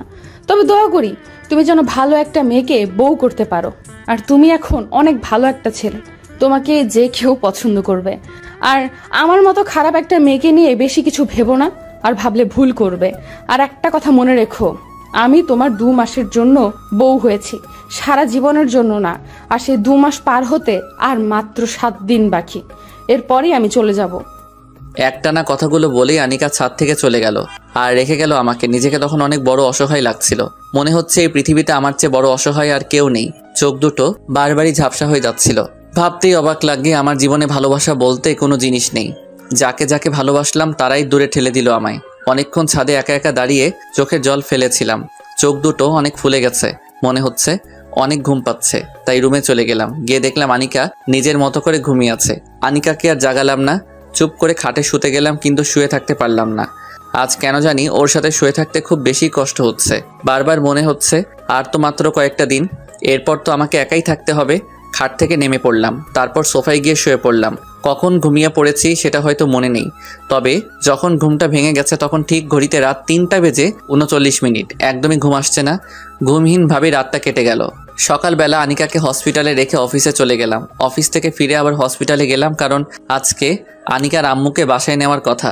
হসপিটালে গিয়ে ওদেরকে পেলাম না, এর আগেই ওরা ওখান থেকে বের হয়ে গেছে।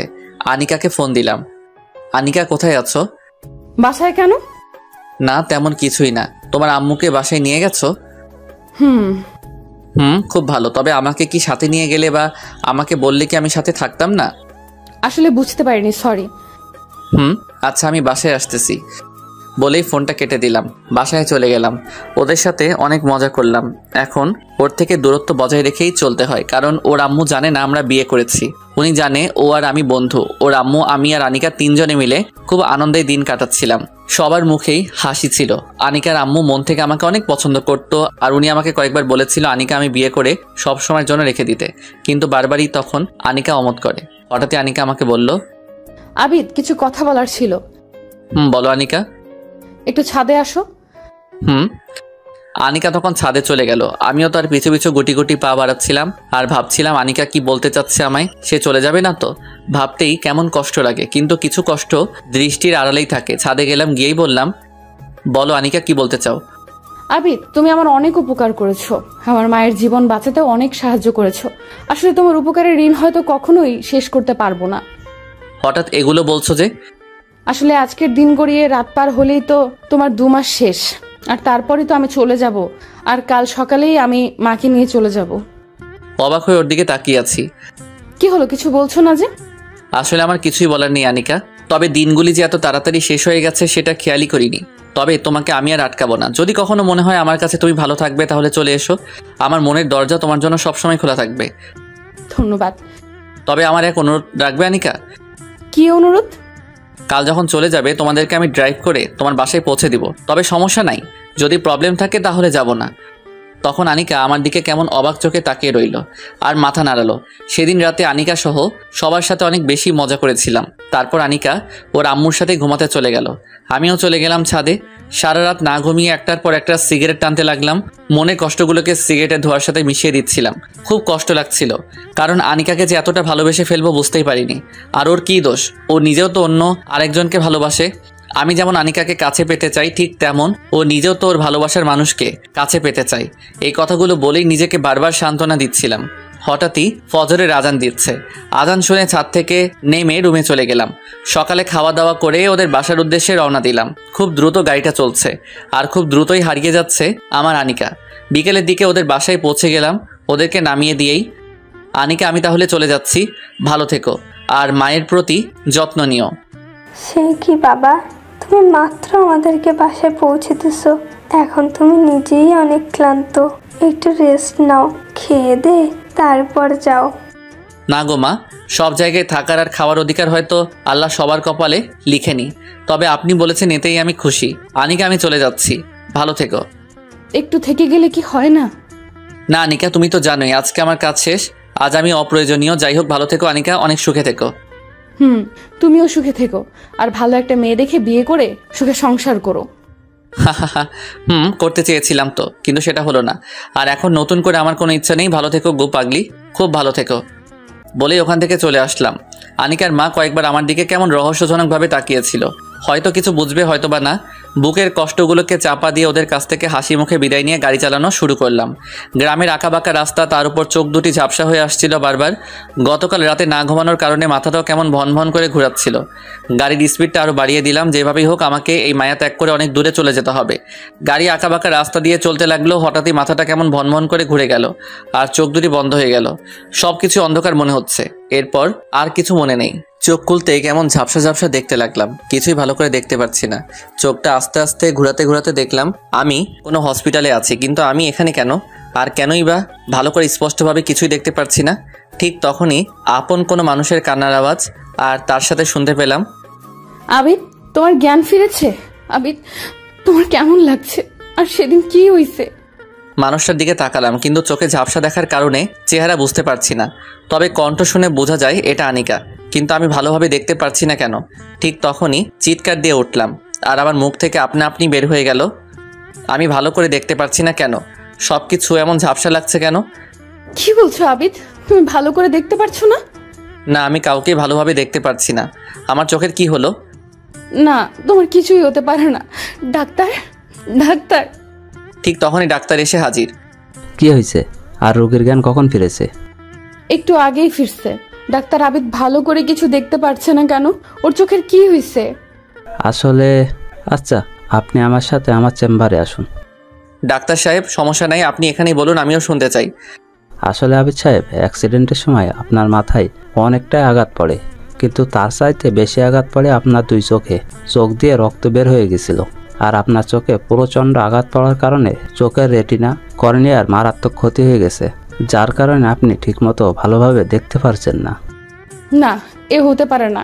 ডাক্তার, আপনি বলে দেন ওর চোখে আবার আগের মতো ঠিক হয়ে যাবে। দেখুন, আমি তো ভেবেছিলাম ও আর চোখেই দেখতে পাবে না, কারণ চোখের যে ক্ষতি হয়েছে তাতে যে উনি এখনও দেখতে পাবে সেটা আমি নিজেও ভাবতে পারিনি। তবে হ্যাঁ, যদি চোখ পাল্টানো যায় তখন হয়তো উনি চোখে পুরোপুরি দেখতে পারবেন, তাও শিওর না। আনিকা উচ্চস্বরে কান্না করতে লাগলো। আর একটা কথা, ওনাকে কিছু চোখের ড্রপ আর ঔষধ লিখে দিচ্ছি, এগুলো রেগুলার ঠিক মতো ব্যবহার করলে হয়তো বা চোখের আলো ফিরে আসতে পারে। আর চোখের ট্রিটমেন্ট ঠিক মতো চালাবেন। আর ওনার সাথে সবসময় একজন মানুষ থাকতে হবে, এতে ওনার জীবন নাশের ঝুঁকি কমে যাবে। বলেই ডাক্তার চলে গেল। ঠিক তখন আনিকা অনেক জোরে জোরে কান্না করতে লাগলো, আর বলতে লাগলো, সব দোষ আমার জন্যই তোমার এই অবস্থা হয়েছে। সেদিন আমার কারণে তুমি রাতে উল্টাপাল্টা জিনিস খেয়ে টেনশন করে গাড়ি ড্রাইভ করে নিজের এত বড় ক্ষতি করলে। কেন এমনটা করলে? দেখো আনিকা, যা হবার হয়ে গেছে। আসলে তোমার কোনো দোষ নেই, সব দোষ আমার কপালের। এটা নিয়ে মন খারাপ করো না, বাসায় যাও, গিয়ে রেস্ট নাও। বাসায় যাব? বাসায় গিয়ে তোমার আম্মুর সাথে সময় কাটাও, এতে ওনার অনেক ভালো লাগবে। না, আমি তোমাকে ছেড়ে যাব না। আর মা অনেক ভালো আছে। খুব ভালো। তবে আমার কাছে তোমার থাকার দরকার নেই, আমি একাই ভালো থাকবো। একা থাকবে মানে? ডাক্তার কি বলছে শুনছো? তবে আমার পাশে তোমার থাকার দরকার নেই। বেঁচে তো আছি, মরে তো আর যাইনি। প্লিজ আবিদ, এভাবে বলো না, কষ্ট লাগে। কষ্ট লাগবে কেন? আমি তোমার কে যে তোমার কষ্ট লাগবে? আবিদ, তুমি আমার স্বামী, আর তোমার সব কষ্টের জন্য আমার তো কষ্ট লাগবেই। এ আনিকা, কি বললে এটা? স্বামী? আমি কারো স্বামী টামি না। আর হ্যাঁ, আমার কাছে না এসে তোমার ভালোবাসার মানুষের সাথে সুখে সংসার করো। প্লিজ আবিদ, এভাবে বলো না। আসলে তুমি জানো আমার মতো একটা খারাপ মেয়ের সাথে লাইফে না জড়াও, সেই জন্য সেদিন মিথ্যা কথা বলেছিলাম। খুব ভালো করেছো, এখন তুমি আসতে পারো। প্লিজ আবিদ, এমন করো না। আর আমার কি বা করার ছিল? একটা মেয়ের অনেক কষ্টে সঞ্চিত সম্পদ হলো তার ইজ্জত, যেটা প্রত্যেকটা মেয়ে অনেক কষ্টে আগলে রাখে আর তার স্বামীর হাতে সেটা তুলে দেয়। আর আমার কাছে কি বা ছিল যেটা তোমাকে দিব? আমি তো তোমার হক অক্ষত অবস্থায় রাখতে পারিনি। আমি চাইনি তোমাকে ঠকাতে। আমি তো একটা পতিতা, আর পতিতাদের তো সংসার করা মানায় না, যার কারণে এগুলো বলেছিলাম। আবিদ, আমাকে তুমি মাফ নাই করো, মেনে নাই নাও, তবু তোমার এই সময়টাতে তোমার পায়ের নিচে আমাকে একটু ঠাঁই দাও। বলেই মেয়েটা অনেক কান্না করতে করতে পায়ে পড়ে গেল, আর অনেক ফোপাতে ফোপাতে কান্না করতে লাগলো। পুরো শরীরটা প্রচণ্ড ব্যথা করছে। শোয়া থেকে তখনও উঠতে পারিনি। আর আনিকার এমন কীর্তি দেখে আমার ঝাপসা চোখগুলো আরও বেশি ঝাপসা হয়ে গেল। চাইলেই আনিকাকে আজ অনেক কিছু বলতে পারতাম, কারণ তার একটা মিথ্যা কথার জন্যই আমার আজ এই অবস্থা। সেদিন রাতে এত ড্রিঙ্ক না করলে হয়তো আজ এমন হতো না। কিন্তু আনিকাকে কিছুই বলতে পারলাম না, কারণ ভালোবাসার টান যে এতটা ভয়াবহ যেটা সত্যিকারের প্রেমিক ছাড়া আর কেউ অনুভব করতে পারে না। আনিকা, পা ছেড়ে দাও। আসলে কি বলবো বুঝতেই পারছি না। সেদিন তুমি তোমার অবস্থানের কথা চিন্তা করে আমার কাছ থেকে দূরে সরে গিয়েছিলে। আর যদি আমি আমার এই করুণ অবস্থার কথা চিন্তা করে তোমাকে আমার জীবনে আর নাই জড়াই। কথাটা বলতে আনিকা চিৎকার দিয়ে কেঁদে উঠল। প্লিজ আবিদ, এমনটা করো না। দরকার পড়লে তোমার যত প্রকার শাস্তি আছে সব আমাকে দাও, তারপরও এমন করো না। আর তুমি হয়তো জানো না, তোমার বুকে মাথা না রাখলে এখন আর ঘুমই আসে না। খুব কষ্ট হয়, বুক সেটে কান্না আসে, অসহ্য মরণ যন্ত্রণা লাগে।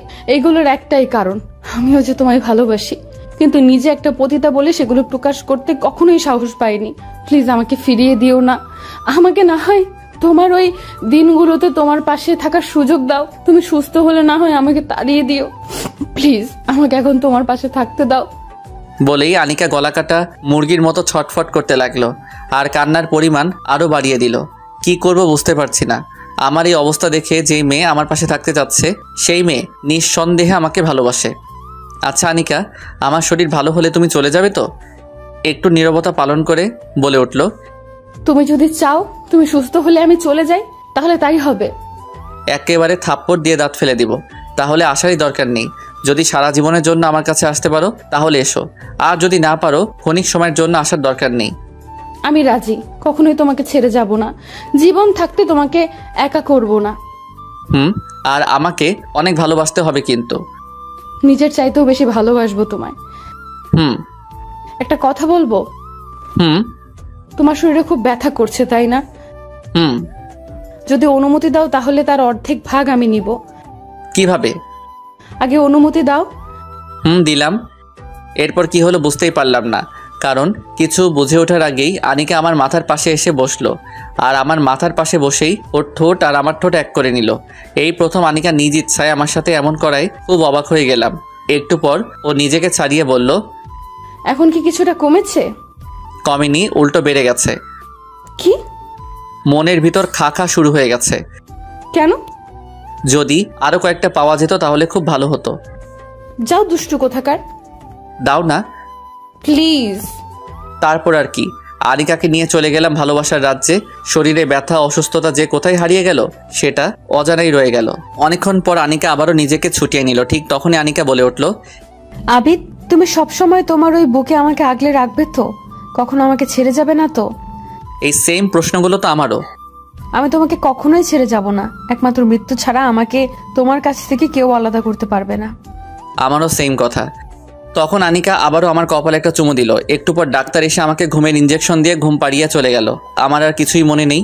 হঠাৎ ঘুমটা ভেঙে গেল। চারিদিকে একদম নিশ্চুপ। হাতটা উঠাতে যাব কিন্তু পারলাম না।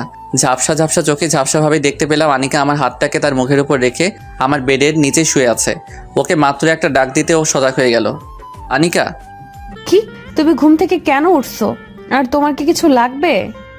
না, কিন্তু দেখো তো এখন কয়টা বাজে? রাত 3টা। কি, তুমি এত রাতে এখানে কেন? বাসায় যাওনি? বাসা? কোথায় আমার বাসা? আমার বাসা তো তুমি যেখানে থাকবে সেইখানে আমিও থাকবো। তখন বেড থেকে উঠতে চাইলাম কিন্তু উঠতে পারছি না। কেন? পা দুটো যেন শক্ত কোনো কিছুর সাথে বেঁধে রাখা হয়েছে। গতকাল কি এমন ছিল না? তাহলে আজ কেমন লাগছে কেন? আনিকা দেখো তো আমার পা কিসের সাথে বাঁধা? কোপানোর আওয়াজ। এই তোমাকে জিজ্ঞাসা করছে আমার পা কোথায় বাঁধা। পা দুটো একদমই নাড়াতে পারছি না, কিন্তু তুমি কান্না করছো কেন? পা দুটো এখন নাড়ানোর দরকার নেই। কেন?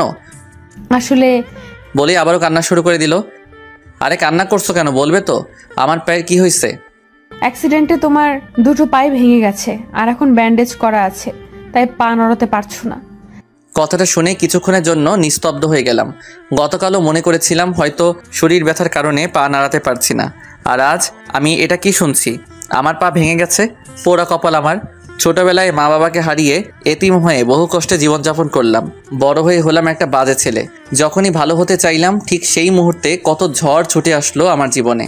চোখের সাথে যে পায়েরও এমন অবস্থা হবে ভাবতেই পারিনি। ওপরের দিকে তাকিয়ে বললাম, আল্লাহ তুমি পারোই বটে, তবে আমার আজ কোনো কষ্ট নেই। সব কিছুর বিনিময়ে তুমি আমার পাগলিটাকে আমার বুকে ফিরিয়ে দিছো, এটাই আমার কাছে অনেক। আবিদ, তুমি কান্না করো না, দেখবে আস্তে আস্তে সব ঠিক হয়ে যাবে। হয়তোবা, কিন্তু আনিকা আমার মনে হয় তোমার চলে যাওয়াই ভালো। আমার মতো একটা অচল আমার মুখে হাত দিয়ে কথা বলতে দিব না। দেখো আবিদ, উল্টাপাল্টা কথা বলবে না। এই একই কথা যদি আমিও বলি, যখন তোমার সব কিছু ঠিক ছিল, তোমার কোনো সমস্যা ছিল না, তখন আমার মতো হতদরিদ্র একটা পতিতাকে কেন ভালোবেসেছিলে? একটা পতিতাকে এতটা ভালোবাসা পায়? চাই, মন থেকে চাইলে সবকিছু সম্ভব। ঠিক একই কথা আমারও, মন থেকে চাইলে একটা অচল মানুষকেও ভালোবাসা যায়। আর হ্যাঁ, তোমাকে আমি আবার আগের মতো গড়ে তুলবো, তুমি একদমই ভেঙে পড়বে না। কি বলবো বুঝতেই পারছি না। এই ভালোবাসাটা যদি আগে দেখাতো তাহলে হয়তো এত কিছু হতো না। তারপর আমি সুখী, কারণ ও তো আমাকে এখন ভালোবাসে। আচ্ছা আনিকা, ঘুমিয়ে পড়ো। তুমিও ঘুমাও। দুজনে শুয়ে পড়লাম, কিন্তু দুজনের জায়গাটা একদমই ভিন্ন। আমি শুয়ে আছি হসপিটালের বেডে, আর পাগলিটা শুয়ে আছে অর্ধেক বসে। মাথাটা আমার বেডের আমার মাথার সাইডে, আর শরীরটা হসপিটালের ফ্লোরে।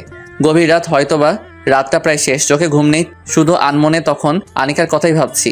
মেয়েটার সুন্দর জীবনটা আমার মতো একটা অচলের সাথে শেষ করে দিবে? চাইলে তো ওর জীবনটাও এখন ভালো করে সাজাতে পারে, কিন্তু তা করছে না কেন? তাহলে কি ভালোবাসার জোরেই ও এমন করছে? ভাবতে ভাবতে ফজরের আজান শুনে চোখটা বন্ধ করে ফেললাম আর ঘুমানোর মিথ্যা অভিনয় করলাম, কারণ আনিকা ইতিমধ্যে জেগে গেছে। ও উঠেই বাইরের দিকে গেল, আর একটু পর আবারও ফিরে এলো। দরজাটা অফ করে ও বেডের এক সাইডে চলে গেল। চোখে ঝাপসা থাকার কারণে তেমন স্পষ্টভাবে দেখতে পাচ্ছি না, তবে যতটা বুঝতে পারছি ও হয়তোবা নামাজ পড়ছে। কিছুক্ষণ পরে আমার ধারণাটা ঠিক হলো, কারণ ও কান্না করছিল আর আমার জন্য আল্লাহর কাছে দোয়া করছিল। বারবারই বলছিল, আল্লাহ, তুমি আবিদকে ভালো করে দাও, সুস্থ করে দাও। দরকার পড়লে আমার জীবন নিয়ে নাও, তবু ওকে ভালো করে দিও, সুস্থ করে দাও। আনিকার কান্নাটা কেন জানি সহ্য করতে পারছি না। নিজের ঝাপসা চোখ দুখানা আরও ঝাপসা হয়ে গেল। একদম নিস্তব্ধ হয়ে আজ যাচ্ছি ওর এমন কীর্তি দেখে। হঠাৎই ওর নামাজ শেষ করে হয়তো আমার দিকে তাকিয়েছে, আর আমাকে কান্না করতে দেখে ও আমার কাছে আসলো আর বলতে লাগলো, কান্না করছো কেন? খুব বেশি কষ্ট হচ্ছে তোমার? অনেক খারাপ লাগছে তোমার, তাই না? দেখবে আল্লাহ ঠিক তোমাকে ভালো করে দিবে। হুম একদম কান্না করবে না, আমি তো তোমার পাশেই আছি, তাই না? হুম তুমি কান্না করলে যে আমার খুব কষ্ট হয় আবিদ, অনেক কষ্ট লাগে, নিজেকে অনেক বড় অপরাধী মনে হয়। প্লিজ কান্না করো না। কিছুই আর বললাম না, একটা দীর্ঘশ্বাস ফেলে চোখ দুটো বন্ধ করে রাখলাম। এইভাবেই হসপিটালে কেটে গেল প্রায় একটা মাস। এই একটা মাসে আনিকার সেবা আর ট্রিটমেন্ট সব মিলিয়ে আমার অবস্থা খুবই ভালো, তবে চোখে এখনও ঝাপসা দেখি। চোখে ঝাপসা দেখলেও সব কিছু বুঝতে পারি। আর পায়ের অবস্থা অনেক ভালো, হয়তো সামনের সপ্তাহে আমাকে বাসায় নেবার কথা বলেছে ডাক্তার। দেখতে দেখতে একটা সপ্তাহ কেটে গেল, এতগুলি দিন কেটে গেল বুঝতেই পারিনি, আর বুঝবই বা কিভাবে? যার পাশে এমন একজন আছে সে কষ্টে থাকলেও তো অনেক সুখী। সত্যি বলতে এতগুলো দিন আনিকা আমাকে ছাড়া একটা মুহূর্ত আমার কাছ থেকে দূরে যায়নি। ওর আম্মু সহ দুজনেই একের পর এক আমার সাথে সময় দিয়েছে, সেবা করেছে। আর আনিকার কথা কি বলবো, সকাল থেকে শুরু করে আর রাত শেষ হওয়া অবধি মেয়েটা আমার পাশেই থাকতো, অনেক উৎসাহ দিত। বারবারই বলতো, আবিদ তুমি আবারও ঠিক হয়ে যাবে, তোমার কিছুই হবে না, আজ আমাকে বাসায় নিয়ে যাবে। এখনও পা ঠিক হয়নি, তবে বাসায় নেওয়া যাবে আমাকে। তাই আনিকাকে বললাম এই 4 দেয়াল ছেড়ে যেন আমাকে বাসায় নিয়ে যেতে, আর তাই আমাকে বাসায় নিয়ে যাচ্ছে। পায়ে এখনও ব্যান্ডেজ, এমন অবস্থায় বেডে করে গাড়িতে করে আমাকে বাসায় নিয়ে যাচ্ছে। অবশেষে আবারও আমাকে বাসায় নেওয়া হলো, আর আনিকার আম্মুও আমাদের সাথেই থাকবে। ও ভালো কথা, আপনাদের তো বলাই হয়নি, আনিকার আম্মুকে আমাদের বিয়ের কথা বলে দিয়েছি, আর উনি তখন আমাদের মেনে নেয়। যাই হোক, আমাকে বেডে করেই আমার রুমে নেওয়া হলো। রুমে নেওয়ার পরই সবাই চলে গেল, আর আনিকার আম্মু তখন ফ্রেশ হতে ওয়াশরুমে চলে যায়। কিন্তু আনিকা তখনও আমার পাশে দাঁড়িয়ে আছে। আনিকা দাঁড়িয়ে আছে কেন? আমার পাশে বসো। আচ্ছা আনিকা, তোমার বিরক্ত লাগে না? বিরক্ত? কিন্তু কেন? এই যে এতটা দিন ধরে আমার মতো একটা অচলের পাশে সময় দিচ্ছ। এই একদম উল্টাপাল্টা কথা বলবে না, তাহলে কিন্তু। আচ্ছা আর বলবো না, একটু কাছে আসবে? আনিকা আমার কাছে আসতে ওর কপালে ভালোবাসার পরও সেঁকে দিলাম, আর তখন আনিকাও আমার কপালে একটা চুমু দিয়েই বলে উঠলো, এই পাগলটাকে বড্ড বেশি ভালোবাসি, অনেক বেশি ভালোবাসি, খুব ভালোবাসি। ভালোবাসা কি জিনিস হয়তো আনিকাকে আমার জীবনে না পেলে কখনোই বুঝতে পারতাম না। মানুষ পতিতাদের ঘৃণা করে, কিন্তু মানুষগুলো কেন পতিতা হয়? হয় আমাদের মতো কিছু মানুষদের জন্যই। তবে হ্যাঁ, এই সকল মানুষদেরকে ভালোবাসতে পারলে কখনোই বৃথা যাবে না, কারণ তাদের জীবনে একটু ভালোবাসার আলো ফুটাতে পারলে তারাও সবকিছু ছেড়ে দিয়ে সমাজকে, আপনার আমার জীবনকে সুন্দর করার আলোতে নিজেদের পরিণত করে। ভালোবাসি আনিকাকে, খুব বেশি ভালোবাসি।